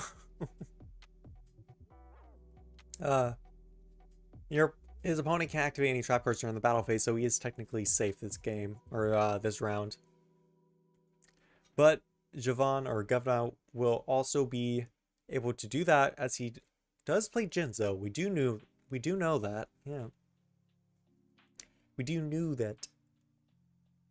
You know, now that I look at the design of Ross Dragon, that his head is like very pulsating looking, right? Does it look like his head is like pulsating with veins? I don't know. It might just be me. I really don't know. The set card was Villain Dwarf, attacking directly with Mystic Dealer. Okay, well, he has 2 set cards and a dream. Let's see how far Executey can go, especially when his opponent has no high levels on board. How well will he do in this situation? Who knows? We'll start off with the Ghost Cyclone is pretty strong, though he does have 4 monsters in graveyard. He does not get the free draw. 4 monsters in graveyard. He did kill the Ram. He has the Dark Hole anyway, so he's perfectly fine. Dark Hole just coming back, just deadly. Oh, I remember now. It was Javon versus Max, wasn't it? Dark Hole into Heavy Storm. I completely forgot. Executey Scramble, bringing out back an Executey Ram, pitching I assume another Executey to pop the set card. So if this is going to be a good hand, I was going to say if he pitched something, he can get it back with Flow, but apparently he's pitching Flow, which has me concerned about the rest of his hand. He wanted to keep the Mystic Dealer of all things. I don't know why, but we will accept his life choices and see what he does. Oh! He had no choice but to pitch the Flow for the back row pop. Okay, so it seems like Volton is just straight up playing Ryuma, and he's facing the current best deck of the format. Oh no! The first meta deck, the first tier 0 deck versus the current tier 1 deck. I don't know if I call it tier 0 or not. I think Executey is actually bordering on becoming tier 0, but it's consistently changing. So it's like it's tier 0 at the same time it's tier 1. So it's like tier 0.5 right now, to say, give or take. Retaliating with his own Ghost Cyclone. Both these players are ready to bully. Having a Dragon Loon Pit Trap. That is disgusting. Another copy of Lightwave Dragon. Does he have the Bluetooth Dragon in hand to actually make use of this? I personally am going to say I hate Lightwave Dragon. It is a disgustingly unfair card. It only decreases during the main phase, but it's like the utility it gives with Bluetooth Dragon and the free mill, but specifically just like the plays with Bluetooth, it is just incredibly unfair. You can just basically clear any 3k or lower beat stick, turn him into a weenie, and then you can just nuke your opponent's board. So unless your opponent has like a monster with 3100 or more attack, it just dies easily. I don't know. It's a very questionable thing. It's very questionable. Very deadly, very deadly. Just swinging over the Mystic Dealer, set 3 back row, pass with a Lightwave Dragon. Volton's not looking in a good situation right now. He's in a really tough spot. And especially against Executey, while he does have Ram on board, that is going to be a guaranteed free back row pop. Not free, he still has to pay the cost, but you do understand what I mean. Dropping down a copy of Saturn. Gonna pitch 1, draw 2. Pitching away the Lumiere. That is interesting. Another copy of Saturn. Yep, this is wonder if Executey would be the same deck if it wasn't for that. Pitching a Mystic Dealer this time. Oh, or sorry, Amazing Dealer. So his hand's probably either a bunch of Tribute Fodder, or he has a few special summons in his hand. We don't know. We don't know. Though I'm still curious, is Govna playing the new Executey? Is he playing it? I really want to see that new Executey in play. It's so stress-inducing. I just want to see it. We're all here thinking to ourselves like, okay, is he going to summon the new one? How good is the new one? How good is it? Well, he summons that back a Lumiere anyways with Executey Excitement. Oh no. Yeah, just a casual question. Are people playing, like, the non-full arts of these cards? Because I'm just playing the full art of all of the Overrush cards, just because it's like, that's what I'm used to. When they advertise these cards, they only post the full arts. They never post the regular rarities. So it's like, it just feels overly uncomfortable for me to see these cards in, like, not full art form. So it's just like, that's why I always play the full arts. But I do try on, like, some occasions, like, I might, like, okay, if I'm playing 3 copies of this card, I might play, like, 1 copy of the base art and then 2 copies of the full art, because that's, like, that's what I do with most decks, but... Tributing off Floa for a copy of Proudy. Okay, that is interesting. Only a copy of Enchanter? Yes. I can't wait for the next Overrush set. I just want more Overrush rares. It's gonna be so nice. Proudy tribute over for Jinzo. So that last card in hand has to be like very important if he wants to keep it that badly. Or if he really wants to just get Proudy out of his hand, which I would argue I'd rather keep Proudy in hand because it's like insurance for next turn. Because I feel that XQD can probably afford to hold a few cards in hand because you do need to keep an extender or a starter for... You need to keep a starter in for insurance reasons. Even if it is not going to be good, if you have a full board next turn. In the hypothetical sense, if you just need to clear your board, it's needed. Okay, well, this is the next... Possibly your final turn if you don't clear it. Unless you set 3 pass, then it's not going to matter. Dropping in another copy of Ghost Cyclone. What do you pop? Pop in a copy of Ghost Cyclone. It didn't matter. MST. You gotta love it. Pop in the second trap. It does not matter if it's... Okay, that one actually does matter. You know, it doesn't matter anyways, yeah. There's Phoenix Dragon, one of the OG cards of the form of the deck. Majority of these cards are the OGs of the deck, let's be honest. Getting back the old card drag, he is not the Popsicle art or the gold art or the new full art. So Volton we can call cringe. Volton is cringe. You've heard it here first, folks. He is not playing the good artworks. But he is playing Excite Up, an executing spell that is not played in executing decks, but in every other deck because of how fucking broken it is. Control 2 monsters of different types. They both become 2 tributes this turn. That is his end goal. Oh. You calling Volton cringe? That's kind of cringe. You know what, you're cringe. There it is! Bluetooth Burst Dragon! And he finally draws Bluetooth on the turn that he does not have Lightwave Dragon. That is depressing. Granted, I think it's... I'm trying to think, is it mathematically better for him to attack directly with both? Or for him to swing into both of them? You don't know. I think it's actually mathematically better for him to attack directly for both, because he does gain the 300 attack. So he technically does like 5,300. Either way, that is a massive comeback though, but he does now has 2 level 7s on board, which is basically XQD's point of value, is having a level 7 or 8 monster on your opponent's side of the field. What will he do now that he has 2 high level monsters in play?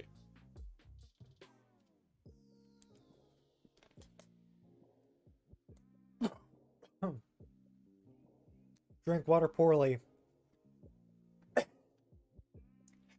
Don't lean back too far, Jesus. Okay, give me a second.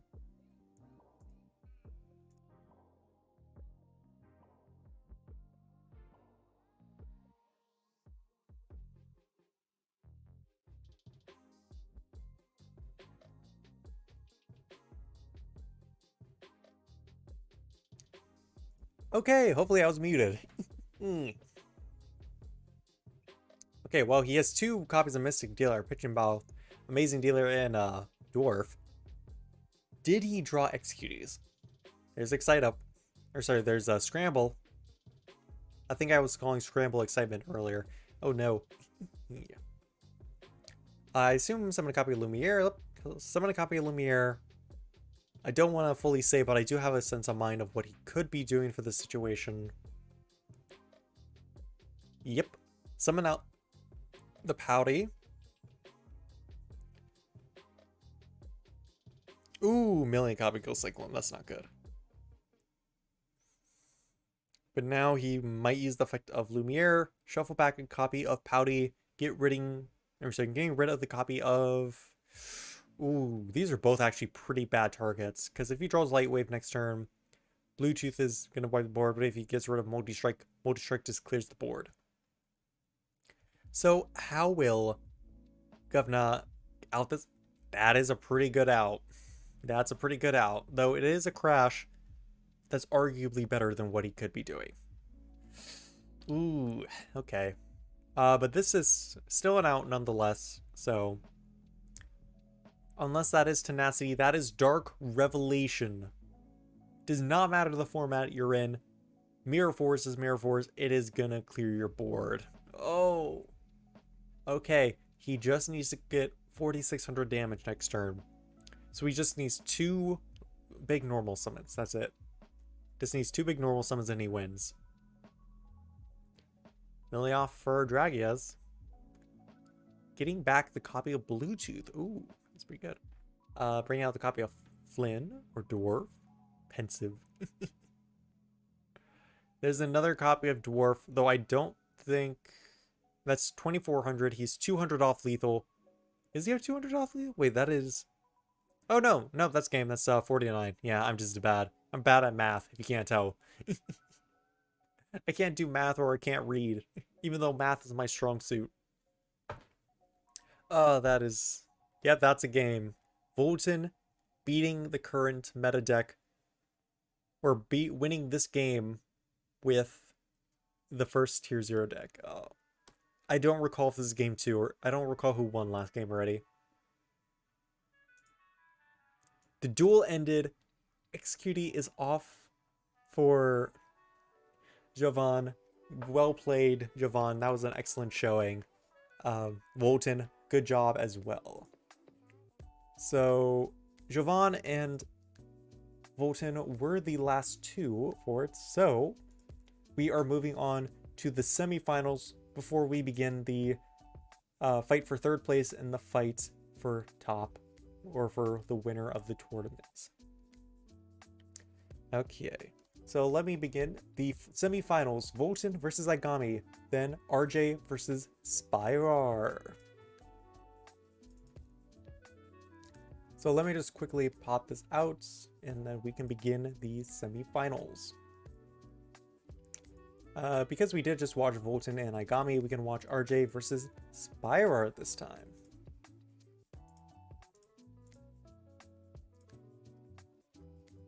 Oops, it's Igami.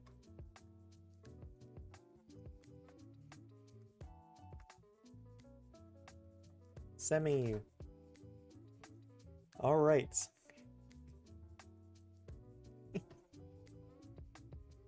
Alrighty then. So we are going to be viewing Spyrar versus RJ. Let's hit him up. If I can find their room, of course. Well, there's Volton, but we're not going to view him this time.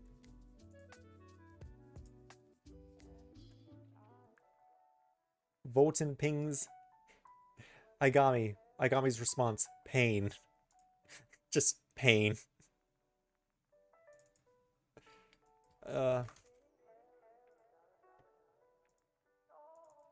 It's not capitalized. Alright, let's begin. Once again, I have 0 remembrance of anyone's deck, but we're gonna play this. Oh no. Spyrar coming in hot with the Executees.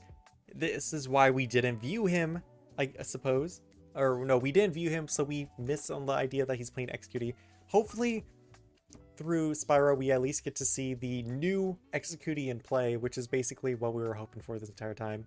Now that I think about it, we didn't get to see the new Maximum spell, or the new Blaspheme spell from Max, which is pretty depressing, because he did get out early, but that's fine. Well, I don't mean it's depressing that he got out early, it's just I feel depressed that we missed out on him. What? Okay, wow, Spyrar is playing Sky Savior with Executees. He's playing... Okay, he's actually playing a mixer. Dropping an Angel, dropping a Witness. He's ready to drop a Floodgate, but he can't seem to find Fusion. He finds his Fusion spell. I believe is his Floodgate online? Nope, it's Duncan's. All of his cards have Trap Protection now. Or sorry, all of his cards have Card Effect Protection. RJ is going to be in a very tight spot now that Dukebor is on the board. Ooh, this is very, very difficult. Ooh. Okay, how is he going to go out of this? RJ is playing a warrior strategy, possibly a celestial warrior strategy. We cannot save right now. Dropping a copy of Trade-In, pitching Guildford the Lightning. Never mind, I understand why you pitched that. That's right. Duke Moore makes it so that your guys can't be destroyed by card effects. I forgot about that. The blanket protection and just the blanket effects that Skysaver have are just absolutely insane. That is just disgusting. Oh man. Tribute set another card, setting a third card and passing turn. Understandable. Have a good day. That is not much you can sadly do in this situation per se. There's the new Executee. Just dropping it out there. No reason at all. Just Executee Flame. Let's swing. Hope for the best. There's a response. It's playing the Talismanic Core. Okay. So we gotta finally see Executee Flame, though we don't know how much it's gonna be doing in this situation. Oh, I didn't see the tribute set. No, oh, Spyro. I almost said Ulrich because I'm instinctively doing it. Okay, well, due to a mistake of seeing a play not happen, he gets to at least keep the dog on board, which might actually help him. Which does help him. He pulls the Karate Talismanic Warrior. He pulls the red, dealing 600 damage, getting back a copy of Yami Roller. Lovely. Okay, does he have an out of this? There's Executee Catch, resetting the Yami Ruler. Does he have a second Yami Roller in hand? Setting a card, setting a third card. Set 3 pass. Ah.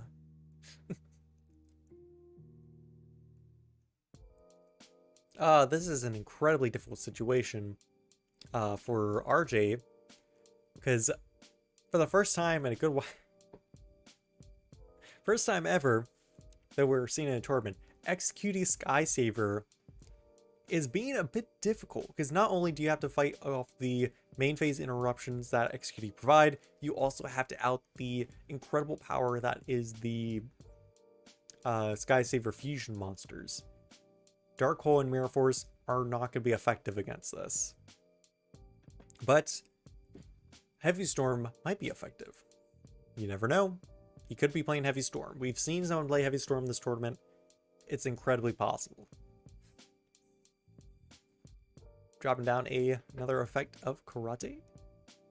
Using the Alien Spell Strategy, killing off the Mirror Force. Let's go! That is a good hit. That is a good hit. Okay, it did not matter he had an Alien Spell Strategy.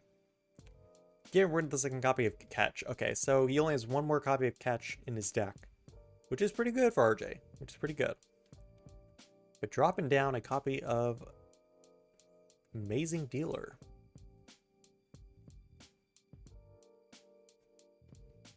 Okay, how will you out this? Okay, that is how you out this. Choosing to kill off the flame. Okay. He'd rather not have him attack with one monster. He'd rather see Lumiere stay on board.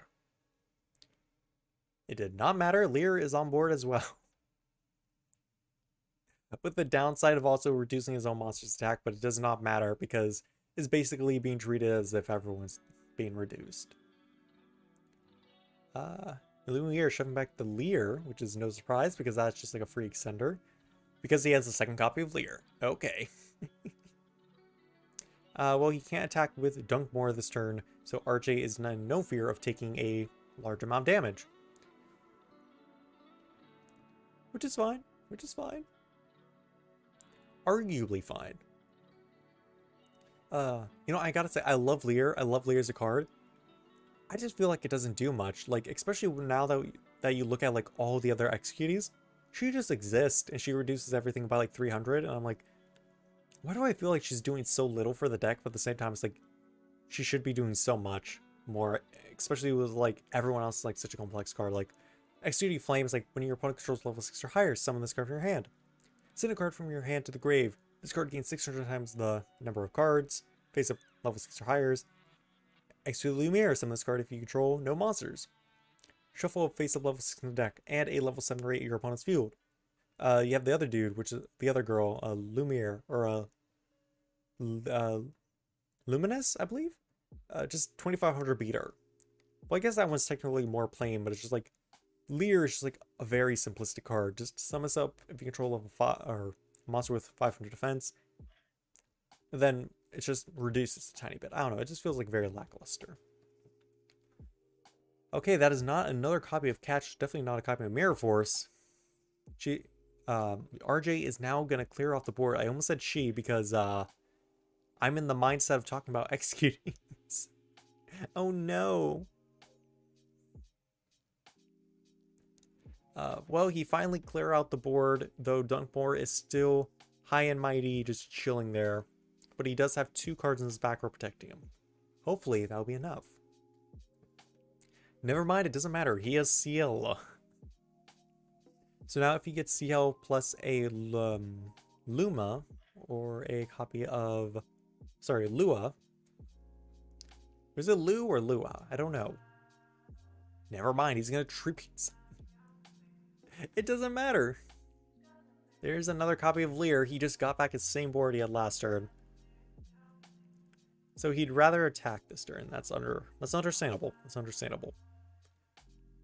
RJ's main challenge is he has to kill off his dunk board, hope that his opponent does not have a prayer. If his opponent has a prayer, then killing off Dunkmore would more or less be just a grind game at that point. Response? Response? No response. Ooh, that is difficult. Alright, how is RJ going to come back from this? Because this seemingly infinite loop of Leer and Lumiere is very devastating. He draws the blue. That is a huge plus for him. Dropping down a copy of Fusion, this is finally going to be his out to this deck. Sadly, the Talismanic Fusions are level 8, so they are affected by the executee cards. But this is going to be his chance to clear out that big old fusion that he just does not want to deal with. Ooh. Ooh, that's not good. No other low levels to clear out the board with. This is not a good situation, but hopefully he does not have a copy of Prayer to Reborn. Does Spyro have a copy of Prayer?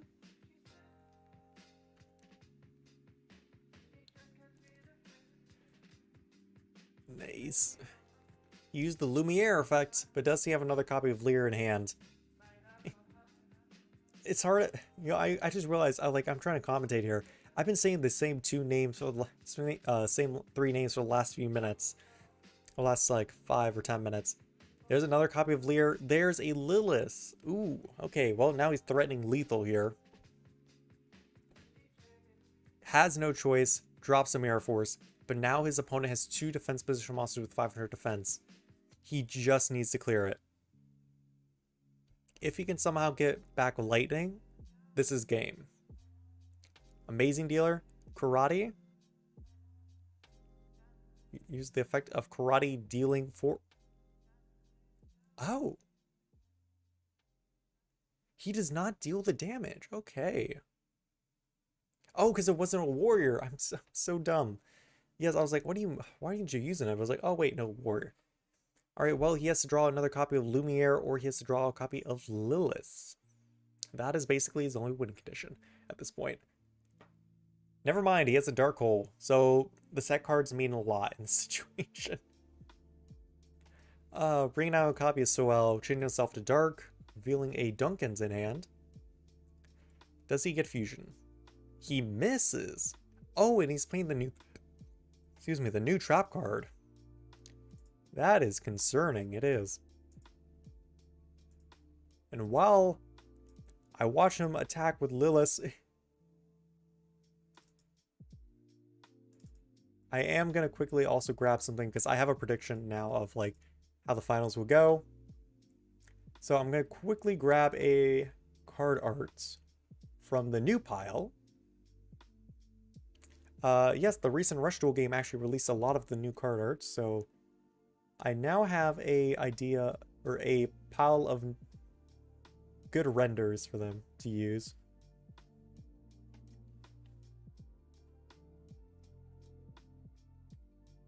Though they don't have all the renders, apparently. Unless I'm just looking at the full art pile. I am just looking at the full art pile. Yeah, whatever, it's fine. Yeah, I forgot that some of the executives were marked in different spots of the set because their full arts are significantly different from like the rest of their arts. Nope, it's just marked twice for some reason. Okay, that's estranged. That's estranged. Weird.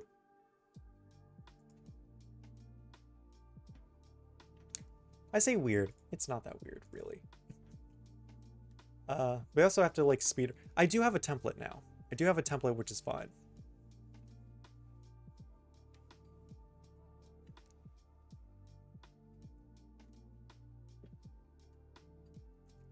Okay, wow, starting off strong, RJ dropping down a copy of Barry's Statue Inferno. He might have just disabled Spyro's entire strategy. Alone, nope. Prison Island, cell block 5 and 6. If Spyro wasn't struggling now, he is definitely oh no, he doesn't have any other plays. He does not have a high level monster to tribute summon. Oh god. Okay, he just needs to draw CL or Duncan's, and then he can clear out majority of this board. He can at least clear out Inferno, which is like his only win condition at this point. Okay, RJ just needs to draw a high level. That's it. There's Spo strategy.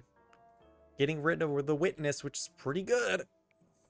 Stacking his deck for next turn. Ooh, but it is a copy of Lua. I had a feeling Prison Island would be considered the side deck option to execute. Yeah, this is the second. I think this is actually the third deck list we've seen today that's played Island Go Rock. So it is basically how, basically just being seen a lot, but yeah. But also, welcome in Orchid Beast. Welcome in, welcome in. There's the new copy of Executing Flame.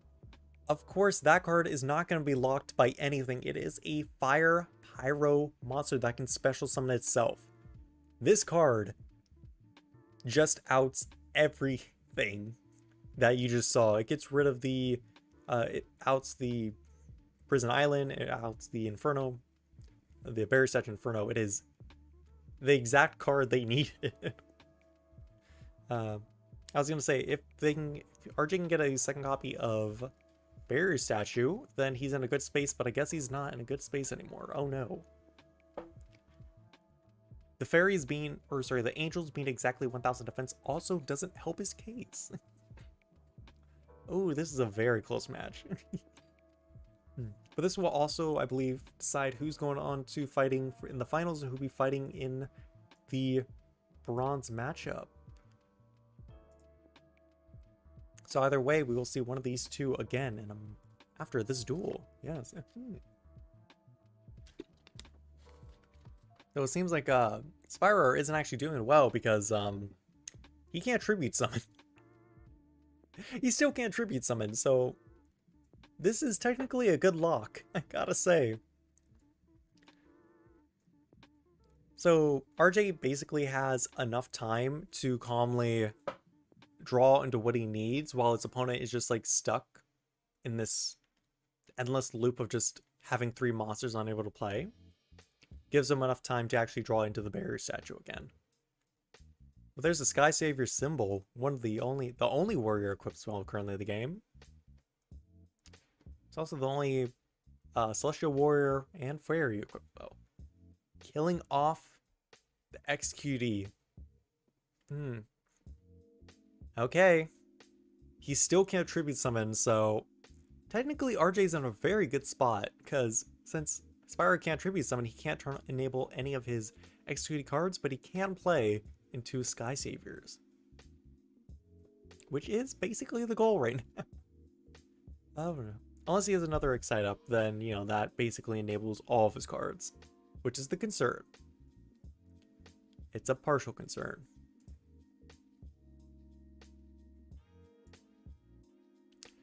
There's a copy of Fusion. There's a copy of Lumiere. He's grabbing a witness, of all things. Okay.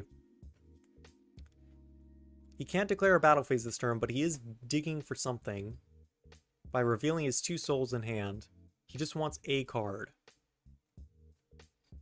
Grabbing the CL. Oh no. So now if he has Fusion in hand, he's going to lock his opponent out of all normal spell cards. Yep, that seems to be the case. And also, I just want to re-look at this. Phantom Roar. This is actually another new card out of the set. I thought it was like Dragon Support, but apparently it's not. When a monster is destroyed by an opponent's attack, shuffle 2 level 5 or higher monsters from your graveyard deck. Destroy 1 level face up, or 1 face up level 8 or lower monster. And I already tabbed out of it again. God damn it. Then you can make 1 face-up monster your opponent's field lose 1,000 attack to the next turn. Oh, okay, that's pretty good. There's the Floodgate that we all know and love. Your opponent can't activate any normal spells except Fusion. Spyrar achieved the win condition. He is now attacking. Is that Pitch Black? Can't use traps during the battle phase. Can't use normal spells except for Fusion. Just an Executee. Just an Executee. Oh, that is devastating. Okay, so he has to clear out Pitch Black Werewolf along with this card without using spell cards. But he will be able to use trap cards next turn. If he clears Werewolf, he does nothing. He doesn't have an out. Okay, wow, that is... I'm going to be honest, I considered Sky Saver to be a set of cards that can actually do something against Executee. I did not think it was going to be played with Executee. That is terrifying. That is so bad to see. Oh man, poor RJ. Oh no. But at the same time, good job, Spyro, for actually making this deck work. I'm surprised you're doing this. Are you playing this? I assume he's probably playing this in Volt's tourney, which is also starting today. I don't know if his tourney started yet or not, but he's doing a week-long tournament, so... There's a Lumiere. He does not plan on attacking with Sky Saver Transit. Transients. Willing to sacrifice it. And you also have to remember Onegorok is still... It's not Onegorok anymore. It's just Prison Island, apparently. Prison Island is still active, so he's still locked out of Tribute Summonings, which means that if this dies... then he doesn't really have much of a way to get into an Executee again, outside of Scramble. Added back a copy of Yami Ruler, which is a very good card. A lot of people are playing Yami Ruler today, which is like everyone's expecting Battle Traps, which is good because a lot of people are expecting Battle Traps. He prioritizes getting back spell cards, which is extremely reasonable. That is definitely something you want in comparison to actually enabling Executees. But I still feel like he's in a good spot. He's in a good spot. Even if his opponent does summon a few Executees, he can't really do much else besides that. Which is the concern.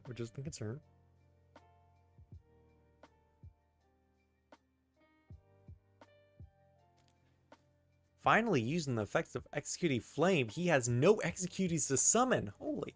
Okay. I didn't realize that his hand was that dead to the point where it's like he has to pitch Lumiere. Oh no. Oh, that's okay. So immediately he goes into the extra plays of just like dropping Trade-in. Warrior Returning Alive. My boy, what are you playing? That is awesome. Prison Island is a very fun card. I can't believe Executee is actually struggling against Prison Island. I think this is only because he's playing the Sky Saver card, so he can't tribute summon. There's the barrier statue. There's the barrier statue. 2 barrier statues. Set 3. Pass turn. Sadly, no Siesta Torero to flip everything face down and attack. If that was the case, he probably would have won right then and there. Alright. You got 2 barriers. There's a hard normal summon of Dunkins. Flames effect, just get big. He just wants to deal damage. He does not care. Dunkins is pretty good, but it does lock you out of all other attacks besides Celestial Warriors, Warriors, and Fairies. Okay, RJ is hoping for at least 2 tribute fodder to get rid of the Executee, then swing into everything else. He also has to hope for something to clear the Duncans, otherwise the barrier statue is gone next turn. You know what? That would actually do it. Yep, unless it's a mirror force, this will do it. That'll probably cause game. Shuffling back dog of all things. I did not suspect someone to shuffle back dog.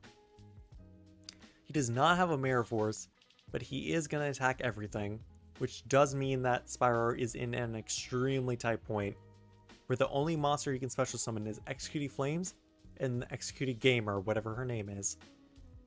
But the Gamer can only be summoned off Excitement. Or Scramble, whatever it's called. I believe it is Scrambled. Yeah, Executee Scrambled. So will Flame... Nope, Flame is not coming out. Ooh, okay, so... RJ just has to not draw a Guilford the Rising, and then he won't die. Spyro won't die this turn. That is a copy of Chithun, Blue Girl. Executee Emergency, oh my. A second copy of Onega Rock. I thought you were only playing one copy, but I guess you are playing multiples. Onega Rock, which is still not the name of it. I can never get that name out of my head. Prison Island, Cell Block 5 and 6. I'm gonna be honest, Onega Rock is like basically iconic because of the anime name for it, but Cell Block 5 and 6, that is so much funnier. That is hilarious, and I'm gonna be on it. That's very cute, especially with the name. I love it. But yeah, good job, Yosh, like translating all these names over. Like that must have taken a good while to do. Even if it is just like a spreadsheet of just like scrolling down, quickly re-changing a name, that's pretty good.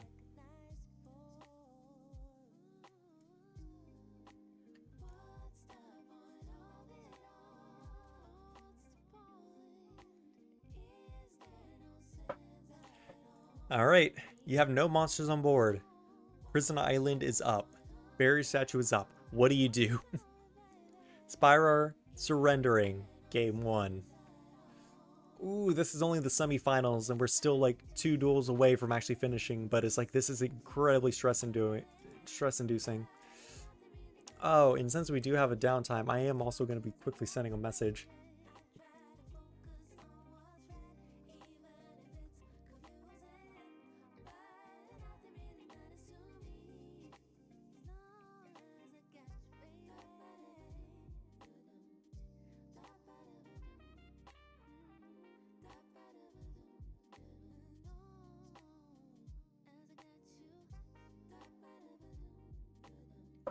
Basically, I just quickly messaged Captain Purple Heart because I really wanted to let him know that,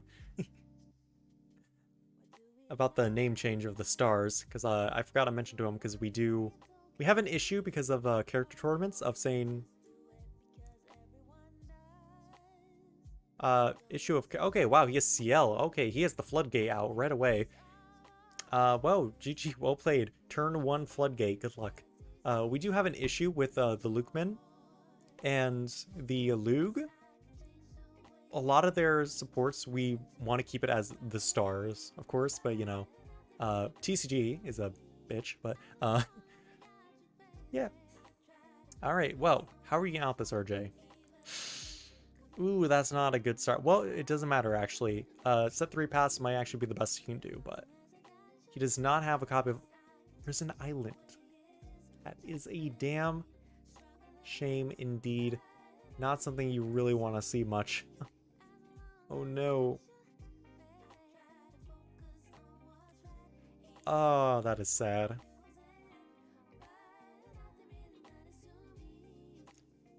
was gonna say, did you just draw all 3 dogs? The series is not confusing, I swear. Oh. I really want to slap... He did open all 3 dogs. Seriously though, it was like, what's wrong with having the star in the name? We had it for the live twins, and they had 2 different colored stars. They had an empty star and they had a colored star. Like, what? Why would you remove the star from the series? And now it's just like I see like Wikipedia and everything. They just say the. What's his archetype called? The. And I just like at that point just don't have a deck name for it. Just don't have a series name for it. It's just you don't want to put down the. That makes no sense. You can't look up the card name the. It's so ridiculous. But yes, sadly, he did clear out the Kunza with the catch, which I'm like very sad about. She's a very good girl. She's very floofy. Best girl, yes. Attacking directly with, or not directly, attacking the set with Ariel, the Transcends, and then attacking directly with Lear. Arteria Skysaver Transcends is now part of the series. Yes, it is. It's part of the series. It's part of the series. Part of the series. Yes. I think we can actually say that for a lot of these. Yamiruli the Dark Delayer. He's part of the cards. Yeah. That's part of the. He's one of the Luke cards. Yeah. Anything else? I was gonna like quickly check his grave. I can't do that. Oh my goodness. See how big this archetype is? Duncan's the Skysaver. Duncan's the. It's so stupid, honestly. It's like, why would you get rid of a deck's name like that? Like, I know they do that for like a lot of the rush decks. Like, they just kind of like ruin, like get rid of like any connecting naming theme for some of the cards. At the same time, it's like, you don't need to do that. Why do you have to remove the star? Because now we just look so stupid. Okay, well, RJ surrendering this round because he got out both the blue boys. Oh, wait, Spyro actually... Oh, wait, Spyro won? 2-1. Okay, wow, that is surprising. Oh, you're here, so of course, the finalist is... Well, actually, I just want to make sure, was that a mistake, or was that actually it? That was it, Spyro winning that. So now we're moving on to the semi-finals of the bronze matchup of Aigami versus RJ. This is RJ. Finalist, please wait to duel. Okay, so now we're going on to our semi-final rounds, where we see the fight for third place, which is Aigami versus RJ, and then we'll move on to our finalists, which is Volton versus Spyrar. You tried so hard. RJ, listen, no one's gonna blame you. I saw that we watched your duel the entire time. That was a very difficult board now. No one blames you. You couldn't use spell cards. You couldn't use spell cards.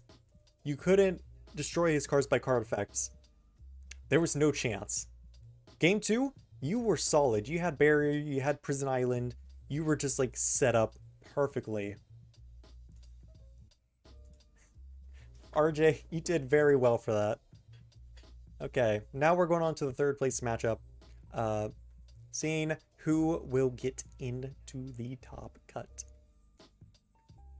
It's Aigami on whatever BS he's playing, just a bunch of good stuff, versus RJ on Warriors. It's going to be a very terrifying final. But he is starting off strong with an amazing dealer and a dog. Turn 1 to go for the Rising. You can't do much about it. If you have them in hand, tribute summon them. We just live with ourselves like that. Alright, Aigami, show me what you got. Once again, doing his very iconic play of opening up Lumiere because he can, apparently. Aigami plus turn 1 Lumiere. Tell me a better shipping name. Dog? Okay, Aigami plus dog. Good shipping. Aigami plus 2 dogs. Good shipping. Aigami plus 2 dogs and a seahorse. I'm not a fan of that, though. Well, I mean, that's technically interesting. Technically, all seahorses might be are males, right? Are all seahorses male?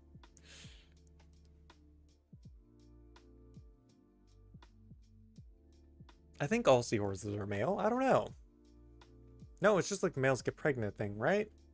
I don't remember. Okay, wow, he has no play besides like swing with 3 small boys, but it seems like we're gonna have a warrior mirror match. Though it's a mirror match, they do still have pretty different strategies in terms of what they're doing, which I do find interesting. I do find somewhat interesting. It is fairly terrifying, but it's interesting nonetheless.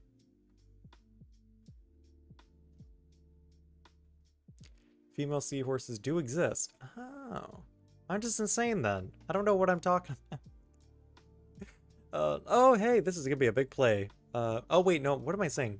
Guilford the Rising was killed off, so he can't retrieve it. I was gonna say, like, oh yeah, you get back Guilford the Rising. This is gonna be a big play. Then I was like, oh yeah, Lumiere exists. Yeah. Okay, well here's Supreme Soldier. Oh no. What is this? Equipping symbol to karate just to out the opposing talismanic cards. Oh no.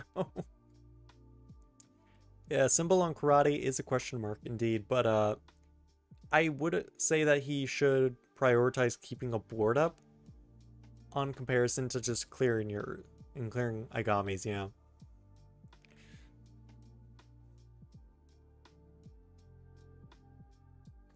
But now Agami is basically in a free point of the game. Neither of them have much setup, really. Granted, they both have dogs in rotation, but I don't think it really matters that they have dog in rotation. There's Guilford the Rising. Does he have a way to gain attack, though? I assume shuffle back blue, shuffle back dog. Yeah, you only had 2 dogs in grave, right? Yeah, he didn't have much of a choice. There's the 3rd copy of dog. Yo, sacking it off. Another Guilford the Rising. Okay, okay. Shuffle back dog and rising. Dog and dog. Oh. I can be honest, I don't think I understand what's happening right now. I don't... Well, there's a mirror force anyways, but I assume I always like thought it was like you want to keep dog in the grave because that enables your entire engine. But I suppose this is fine. But either way, Agami has no board. RJ has a sort of board and a dream. There's 5,000 damage. Can he clear the last 1,400? Knowing that he's playing the Talismanic series, he doesn't have that much damage in terms of low levels. Warrior returning alive? That's 400 life points left. That's not enough to clear lethal. It does not matter.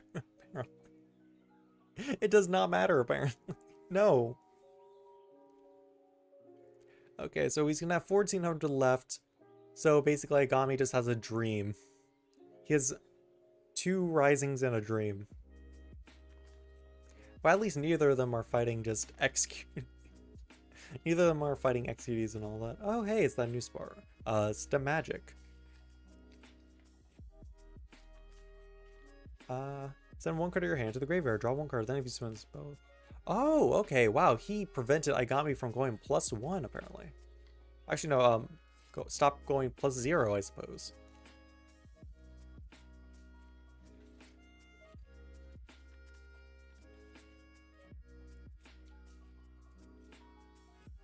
All right, Agami in a very peculiar situation, setting 3 passing. Ooh, that's not looking good for him.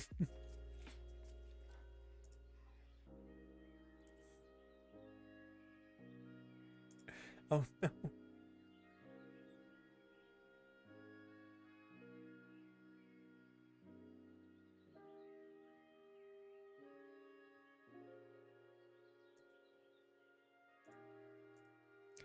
Okay, well, he got rid of hard defense mission, traditional attacks, and I believe that is game on board for game 1. Ooh. That is difficult. That is a very difficult situation. Okay, forcibly going on to round 2 of the Warrior Mirror match. Oh no. Oh, that is... That is like a situation and a half, I'm gonna be honest. Oh dear heavens. I almost forgot Rush Duel was a game.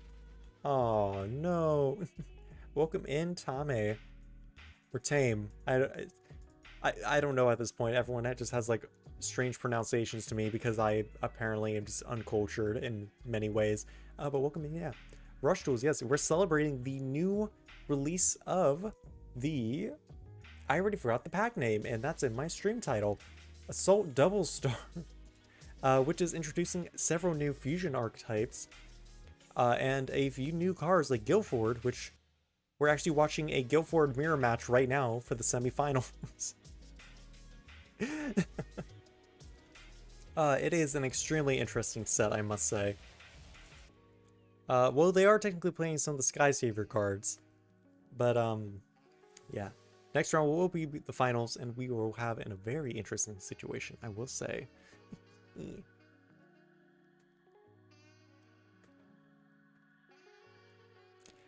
Aigami, you gotta stop opening Lumiere. Like, that is just that is so broken. That is disgusting, man.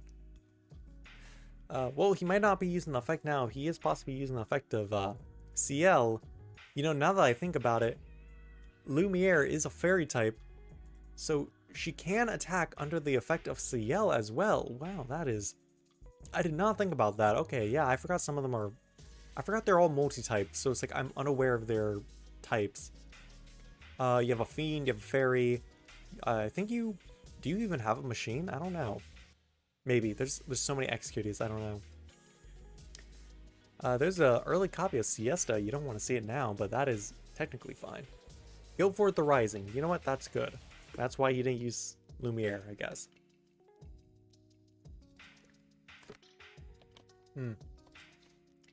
Alright, well, that set card has to be something big, otherwise this is going to be a very tricky situation for him. It's not anything big, so now he has to out a Guildford the Rising and a Lumiere. There goes a Karate. That's a damn shame.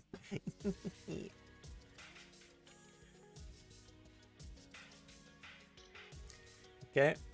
Still only turn 2, so both of them have a very good lead. Aigami actually has 0 resources in grave, 0 resources in hand, 1 set card, 2 threats on board. I don't know how he's leading in this situation now, but he still is leading. Oh no. A copy of Yami Ruler, the Spear. Yes, yes. Ooh. Very much scary. Very scary. Oh, okay, he's just hard attacking. Magic Cylinder. Okay, heavily depending on... That is a way to avoid card destruction, is sliding in Magic Cylinder is absolutely just a disgusting play. So now Aigami's in the face of thinking he has to go for game, but then there's 3 unknown sets on board, which he doesn't know any of them. He doesn't know what any of them do. Dropping down in Barry Statue.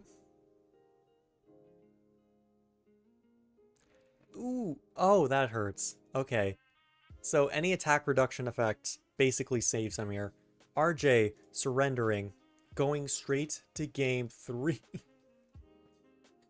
Oh no. Oh, that's painful. Oh, that's painful. Oh, that's sad. No. Oh well, this is the final, this is the game 3. Who will come out on top and take 3rd place?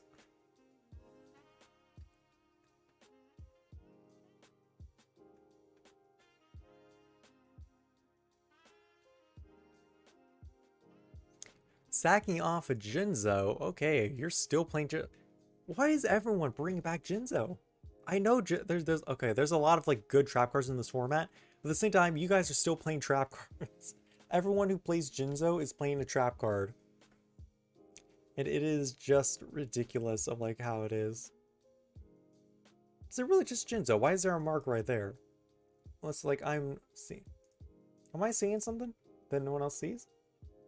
I might be seeing something that no one else sees. I don't know. Dear heavens, my stream quality has actually went down for some reason. Never mind, my stream quality went back up for some reason.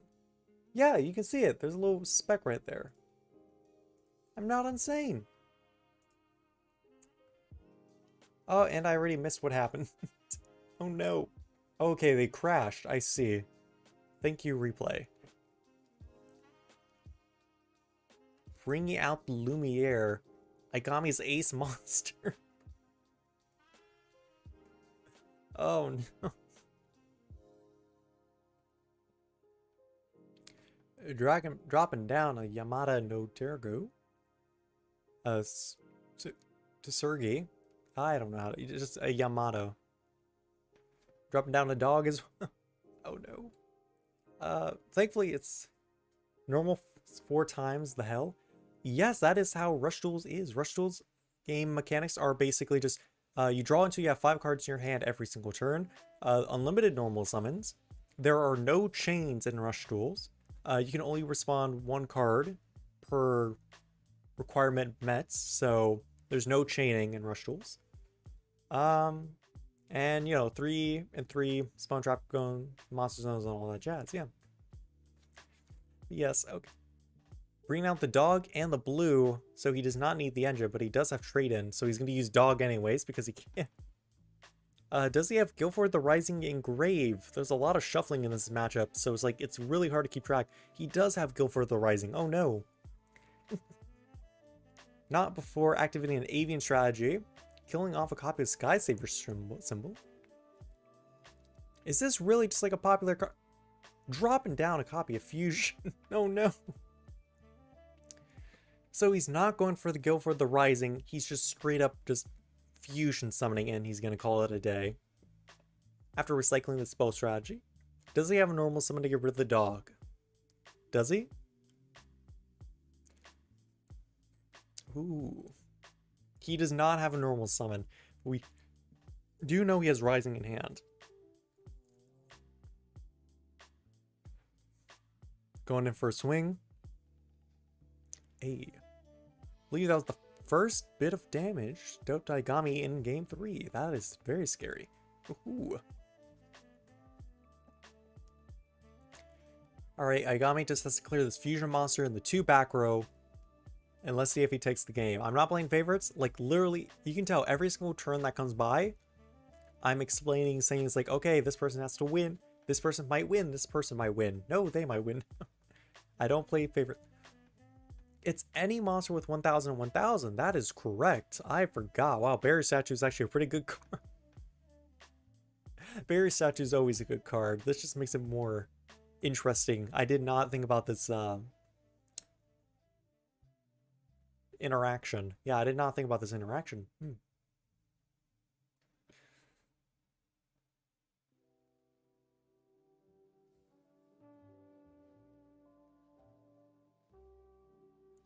Okay, what is he gonna get back? I don't think you have that much of an option. Oh, no, you're just choosing what to pitch? Okay. Oh no, they have them at the same time, I forget. Dropping down a Supreme Soldier. I have to figure out how to call this guy. Oh, there's a CL. There's the Sky Savior card. Pretty good for the engine. Pretty good for the engine. Revealing 5. Reduce. CL is such a nice card for warriors, I really gotta say. Like, just straight up have an attack reduction on anything. That's pretty good. You know, actually reading this effect, you can also play it in fairies, which might be pretty nice as well. Just minus 1000 on any monster in a fairy or warrior deck. So that would even like affect maximums. RJ surrendering. Igami taking 3rd place. Well played.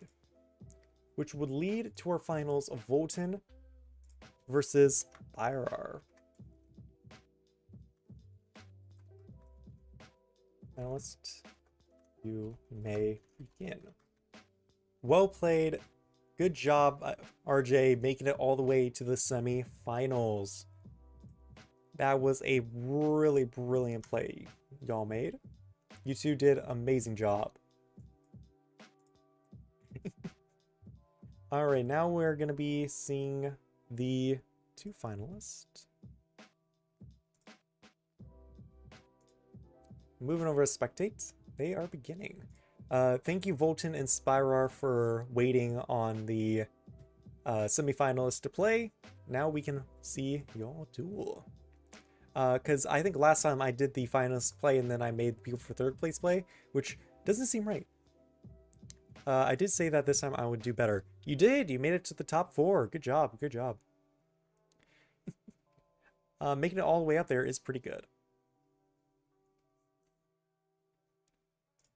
Yeah, and you faced quite a lot of really good deck lists, I gotta say. Though fighting against... Yeah, you went against Spyro, you went against Hoji. Yeah, those were they were really good. Alright, let's see it. Who are we gonna spectate? Spyrar. I don't think we've viewed his point of view today. Though this time I will try my best to remember to flip it over. Okay, so the finalist is basically, oh wait, aren't the finalists Executee Skysaver mirror match? I don't think I've seen Volton duel today. The meta is still fun to play? Yes? I don't know. People argue right now saying that Executee is not fun, but I like Executee, but that's what I'm saying. It's not. That's what we're trying to figure out today. We're playing with a lot of the new cards. The finalists are both playing 2 of the current meta decks. Oh wait, no. Wait, am I viewing right? Isn't Volton? Yeah, this is supposed to be Spyro's deck. Volton is on a Spellcaster list. Or a Ryuma list. I don't know why my names got mixed up. Is it because I was like spamming swap? Oh no. Okay, but yeah. It's... The finalist is Ryuma versus Executees. Yay. But he is also playing, technically Spyro is playing a Executee Skysaver build. Meeting a heavy Mirror Force early game is not always fun, but yeah, the current meta in Rush Duel is like very questionable. Ooh, dropping a Bluetooth dragon with a bear statue. Scary. Executing Excite Up, turning Bluetooth into a 2 tribute monster, which, okay, he was just burning a card. I was extremely confused. Crashing into the set Lua, attacking directly with Inferno. I'm gonna be honest, this is getting very confusing for me. Because I think, yeah, Spyro is supposed to be playing the Executee deck. I don't know why the nameplates are... I know why. I did this to myself. Spyro are bringing out Executee Flame. Bring out a new card that can summon itself because it can't summon itself from graveyard. Do you want the top 4 duelists to submit their deck list? Yes. I'm doing top 3 cut, but you know, if you want to post your deck list too, I don't mind. Because the template I have is only doing top 3. Yeah, so...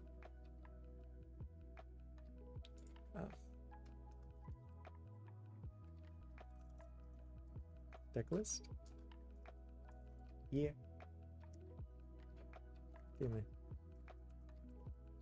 DM in our post. Either way. Yeah, I just right now I'm doing like top 3 because the template I have made just uses 3, sadly. I might make a new template soon, but just right now it's too much work to do. It was a pain just to think of the one I have. Okay. Another copy of Bluetooth Dragon, just because yes. Okay, I was not expecting double pop fusion. Oh no. Oh, 2 of the top 3 are going to be Skysaver Executee decks. Lol. Yes. No, not technically. No. Well, granted, a majority of people expect like Executee to take the top cut always. But, you know, that's just how it is.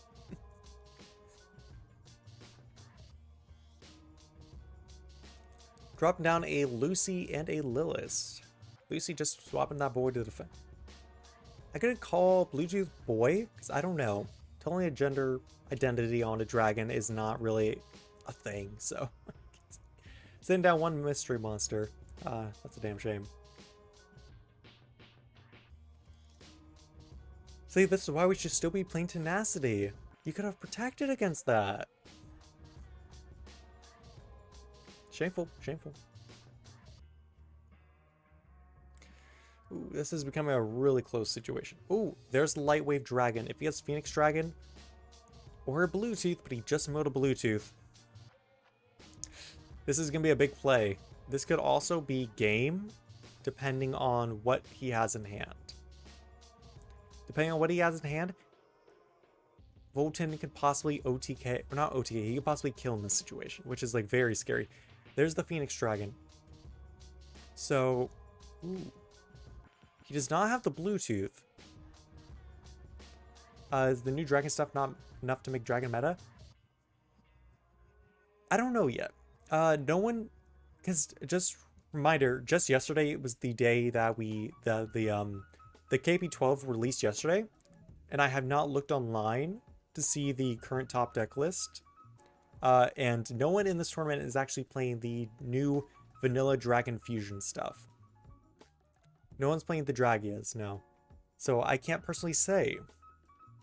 But I can say that Executee is living life with their new card, and Skysaver is a pain to fight. At least against Executee, you can at least attempt to make plays. Against Skysaver, they just shut down a lot of what you do. 2 copies of Lightwave Dragon, Bluetooth Dragon, met with an Executee Lumiere. Hard Tribute Summoning Lucy. That will definitely take care of the Bluetooth Dragon, but he still has 2 Light Waves on field, so any Phoenix or a 3rd copy of Bluetooth will be possibly game. Dark Revelation is so bad. No, I mean, so bad for Spyrar. That is a damn shame.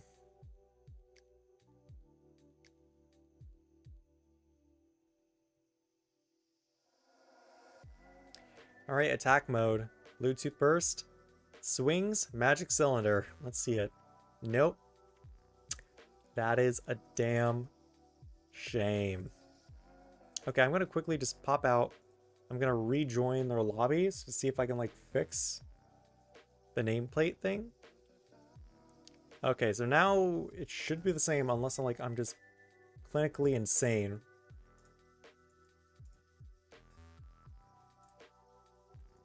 Oh, thank you for hosting, as always. Yeah, I enjoy hosting. Oh my god, Agami, what the... What are you playing? Oh. Okay, I'm gonna show the deck list. I'm gonna show the deck list, don't get me wrong. But, Agami, what the... What the... Is that deck list? You're playing twin... You're playing twin... Oh my god. Oh, that's funny.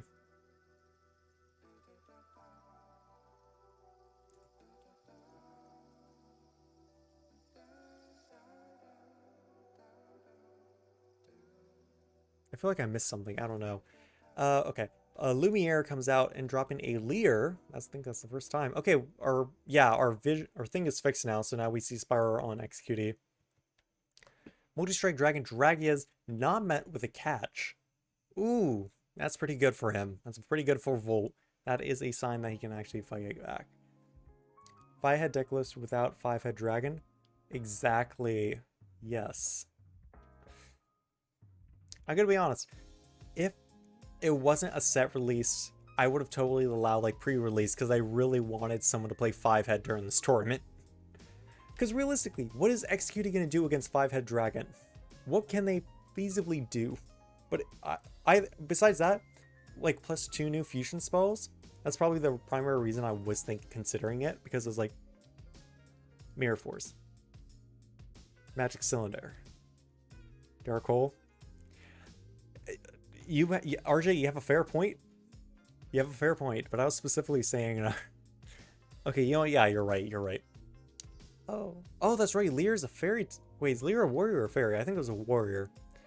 Oh my god. The synergy. The synergy between Executey and Skysaver is disgusting.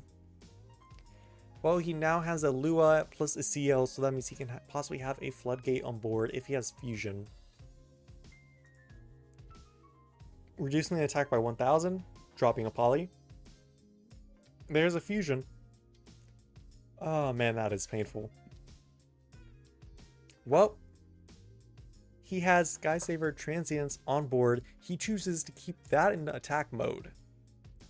Not fearing Mirror Force. Rather, he would lose his Floodgate rather than having the Floodgate. Ooh, that is terrifying. But yeah. Ooh, yeah, that is very difficult, I must say.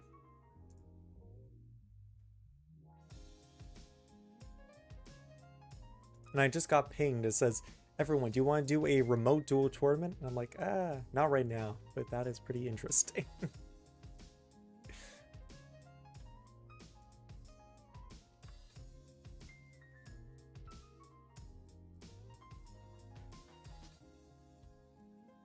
Alright, he's in a very tough situation. Oh no, he's in a...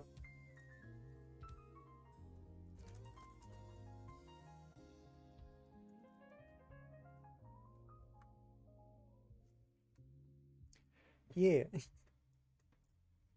He doesn't have an out?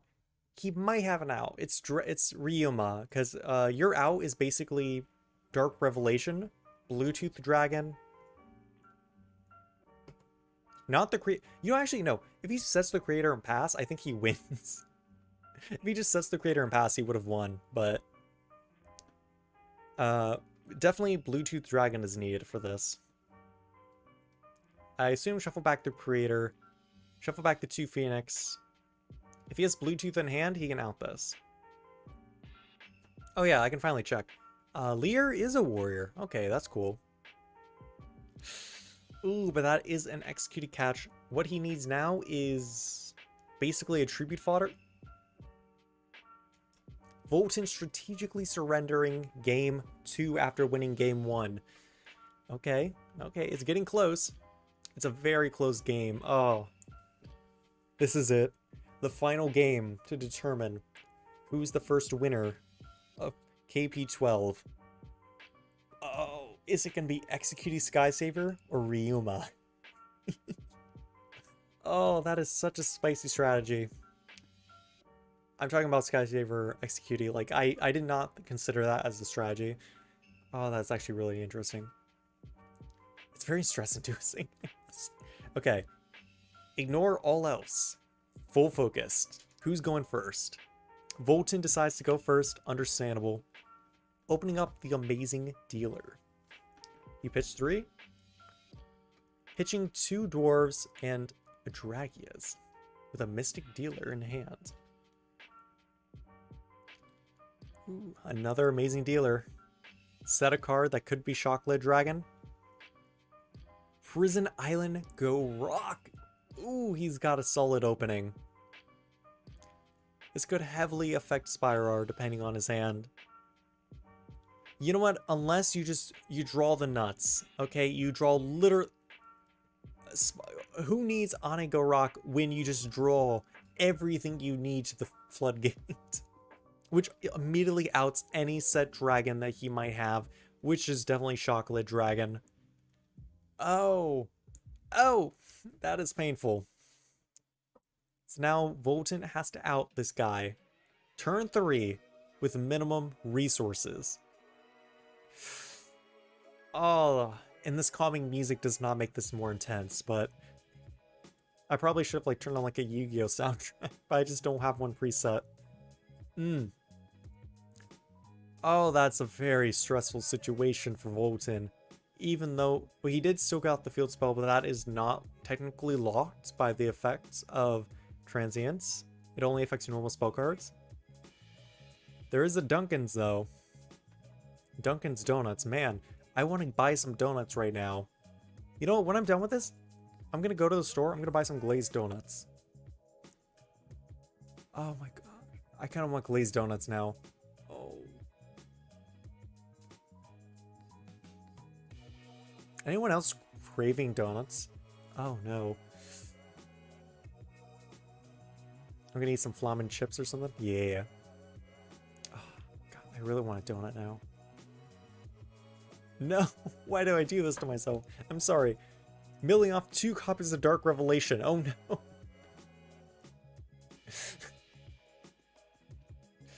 Oh, that's painful. Okay, as long as he has Bluetooth access to Bluetooth Dragon, he's fine. As long as he gets access to Bluetooth Dragon, he might be able to do something. He only has the Dragias. This is not that good. There's the Bluetooth. That means Phoenix Dragon is now online. He's gonna risk it again. Hello, Sir LB King. Welcome in, welcome in. You are viewing the final game of the last round of the tournament. Hello, welcome in. Yes, we're celebrating with a tournament for KP12, the newest set in Rush Duels. And Volton just outed one of the iconic floodgate of the set by milling 2 of his mirror forces. Executing Flame, Spyro responding with the new icon of Executing of the set. Spyro is just abusing all the new cards of the set, which is understandable because that's what we wanted to see. Executing Flame is such a powerhouse. It is the starter that Executing needed. That's not Floa. Is that Floa? Wait, no, Floa is the good one. I'm thinking of Proudy. No, Proudy is the one that we don't want to play that much. I mean, Proudy's still a good card. The issue is that it needs another level 6 to summon itself, and it doesn't really have that much of an effect besides mill and gain life points. Double back row removal, that's definitely going to help him be in the lead, but that last set card could be interruptions. Welcome, just in time for the finals. Yes, the finals of the finals, being the very final of the final. Which is the finals of the which is the finals, yes. I don't know, I just went Praying Dad. Shuffle back 3, which is once again the creator. Volton will at some point summon the creator and not just mill it for cost. Does it look like Volt is losing? No, I don't know. The reason we think we see Volt as losing is because he lost his Mirror Force, but at the same time he's in a good spot because he just got rid of Spyro's Celestial from Grave. Now Pride is no longer active, dropping a Mirror Force, summoning a Barrier Statue, setting a card. That is the best hand possible. Prison Island plus Barrier Statue with 3 set cards. That doesn't seem like much, but that's 2 floodgates with 3 possible interruptions. And there's only one specific card, or 2 specific sets of cards that out this situation. If he can somehow get Executee Scramble plus any Fire Executee, which is only 2 of them, which actually 3 of them, but he doesn't play 1 of them, and I don't think he's playing that many of the gamer. Oh, he's digging for the fusion. Oh wait, it doesn't matter if he gets... Ooh, there's Mirror Force, and there's the Fire Executee. Okay, so he has the fusion materials in hand. He can't fusion summon, but he does have Mirror Force. What? That set could be Mirror Force. Crackfall Sly. Sly. No one's playing Crackfall still. I don't know why. No one plays Crackfall, even though it's like field spells are actually not that bad. And Rush, the issue is just like, unless they're like a heavy floodgate, like Prison Island, you don't really see field spells that want to be popped right away. It's like, I don't care if he's on board, it's not gonna matter. I wonder which one's Mirror Force. You say that, but here's the thing. He already used 2 of his MSTs, and there's the 3rd copy. The Mad Lad had the 3rd copy in hand. Oh. There's the Bluetooth Dragon. If he has any normal summon, he wins this game. And that, I think, closes out the finals of the tournament.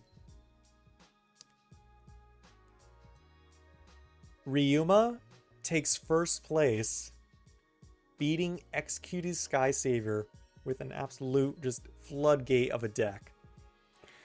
Oh, that is insane. Congratulations, Volton, for achieving first place. And I am also going to ask everyone for their deck list.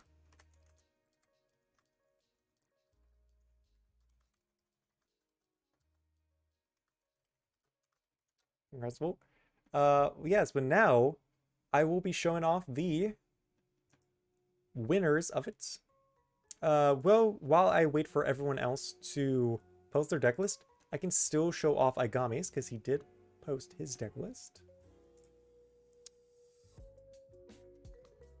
In the screenshots. Here we are.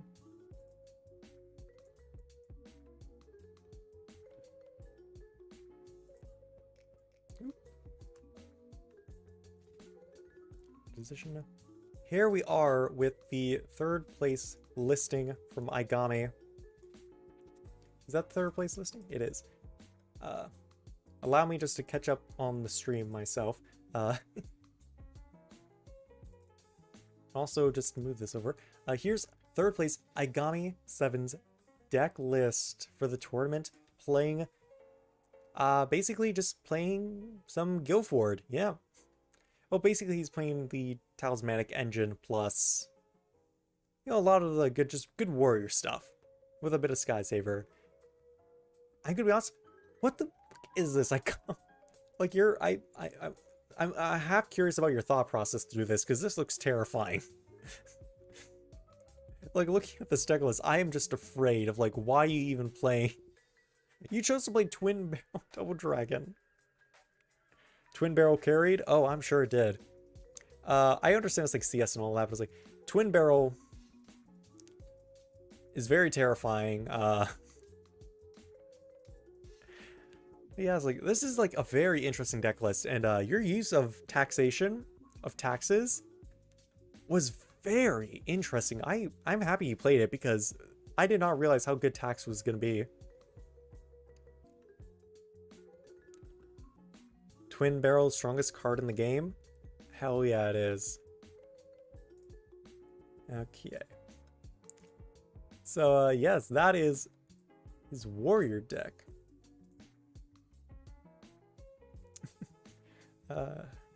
Cards that deal with other monsters without bricking. Want to experiment with KP12 stuff? Honestly, you experimented very well because that ended up very good. Yeah, I'm very impressed with your deck list. Like just general good stuff is always like very interesting to see because it's like in Rush Duel you can make whatever work. It does not matter what. All right, now transitioning over to the next deck list, which is Spyrar's. Nope, that is the same deck list. What am I clicking?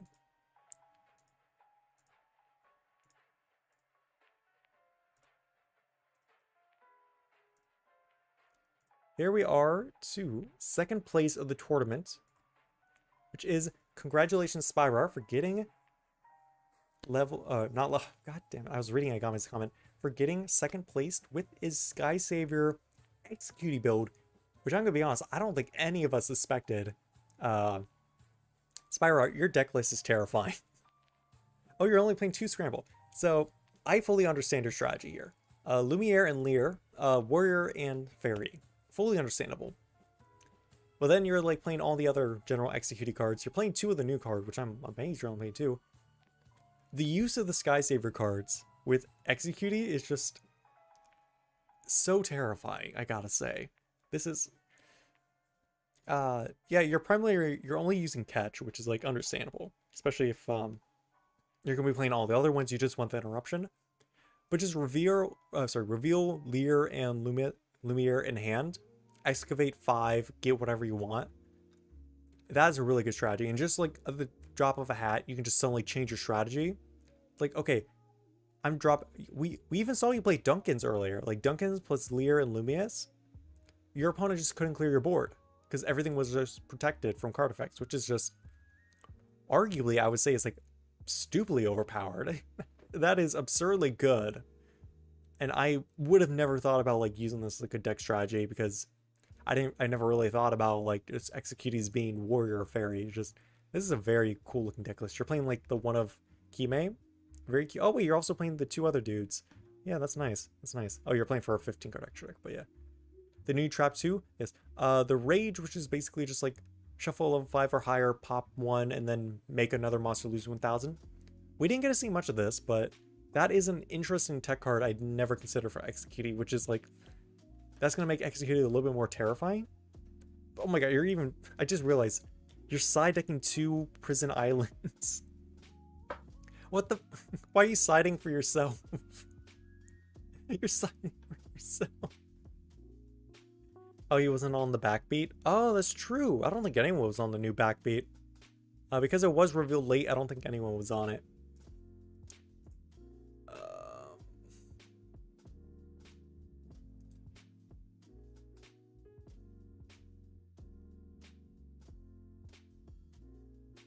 Okay, so...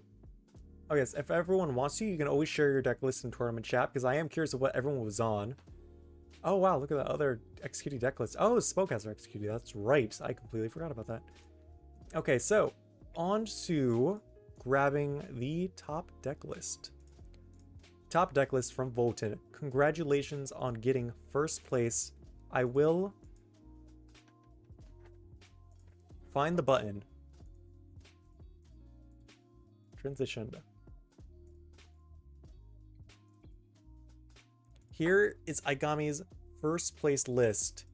Playing Ryuma. The idea is Sky Savers can play under my own prison, and when I need to summon an Execute, I can search it off Witness and set it. Oh, okay. I understand, yes. Yeah. But yes, no one was on the new backbeat card. The one that just shuffles 7 names into the deck. Like, I thought that was gonna be good. Okay, well here's the listing. You were just playing the Metallians in the extra. Not a main deck. The creator, I thought you were main deck on that. Oh my goodness, look at this deck list. That is terrifying, and I think most of the deck list is actually off screen. There we go. That should fix it. 3 Bluetooth, 2 Dragias, a Shock Lead. Oh, you were playing one of the new Spellcaster boss monsters, the one that resets Dark Revelation. I was wondering, like, okay, how many of those are you on? Main deck Mirage Dragon. That's definitely a Spellcaster Ryuma list. I gotta say.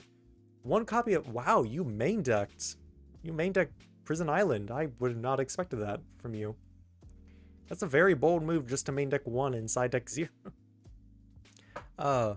Oh, you were even on the taxation trap card, and you even had backbeat. Wow. There's so many classic cards in here as well, but it's like there's so many new cards as well.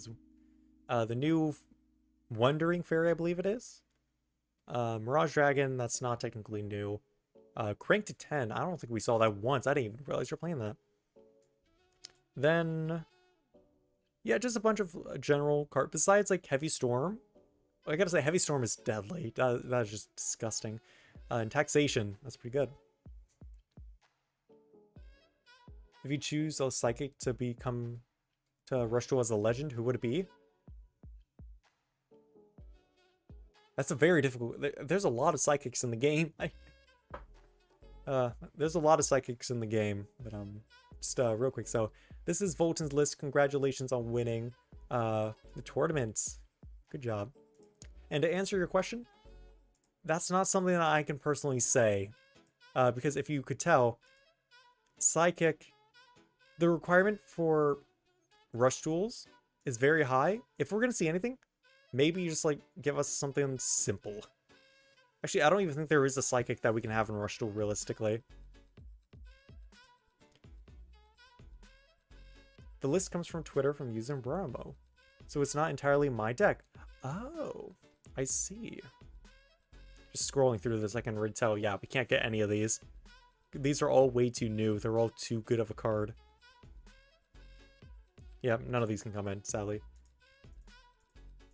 But yes, congratulations, Volton, for winning the tournament.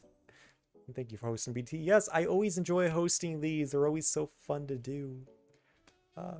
And I don't have much of an idea of like when I'm gonna do this again because I only usually do these for like new set. I've only done this for like the ban list and the new set. So it's like, hey, maybe next time when we do this, we will be seeing the new set come in. Actually, yeah, from like, we don't have much of the new set right now, but you know, the new set is actually pretty good. What is it? It's 5-headed dragon. Dragon tribe. Polymer. Buster Blader. The gig is the most likely. Yeah, this is the entirety of the new set, which like we don't. This is all we know, which is like, so it's like I can't really do a tournament. But yeah, the next set, expect these 5 cards to exist in there. Buster Blader decks and tournaments. So yeah. Listen, the next set in Legends Awakening pack, if I don't see anyone playing Buster Blader, I'm canceling the tournament. Because someone, at least one person has to be playing Buster Blader in that tournament. I do plan on playing the new stuff in my server. Oh, okay, you're gonna be playing, yeah. So yeah, Volt, did your tournament start yet? I don't remember the time on your tournament, so yeah, if Volt's tournament hasn't started yet. Oh, it started? I was gonna say, if Volt's tournament hasn't started yet, go ahead, click it, join his tournament, because it is gonna be like a week-long tournament that you can join. But shame, it's already started. But yeah, I hope your tournament goes very well. Dragon Tribe Fusion. Yes. I hope everyone had a lot of fun viewing these new cards. I believe we did, besides the Dragon Fusions and the Pyros, I believe we did actually look over a majority of the set today, and gotta say, it was pretty awesome. Executing Flame, I did not expect that to be such an oppressive card, in all honesty. That really just blew expectations out of the water. Guilford, of course, just a good solid card that we saw today. It did quite a number of work, even for 4th and 3rd place, it did quite a number. Cats, we only saw for a duel. They did pretty well. It was a very fun strategy, don't get me wrong, it's just, they had a pretty poor matchup. We got to see the new Wind Psychic. This card's very oppressive, it's very powerful. Sky Saviors, Floodgate.deck. Stemmatic, we also got it as well. We got to see it. Pretty decent. I think that was in Igami's list. I don't know, I already looked. But yeah, overall, this set, I'm expecting a lot more rogue strategies to come up and appear, and I hope we do see it. But yes, in about a month from now, when the new set has begun to, maybe not even a month, maybe like 2 or 3 weeks out, I might do a little update on how the competitive scene is going in a new video. I don't know. We'll have to see. It depends on like how many tournaments I've gone on during that time period. And you know what? I might also cover our community TCG tournaments. Not this one though, because I did not take down any deck lists. So, you know, depending on like the sizes of all the other tournaments, I might talk about the TCG community tournaments. I don't know. Depends on if people want that or not. But once again, I would like to say, not once again, thank you all for participating. It was a lot of fun. Thank you all to those who viewed. Thanks to all those who were just chatting, all those who were lurking, all those new faces I saw today who were interested in Rush Duel. And I hope y'all enjoyed the new set, and I'll see y'all next time.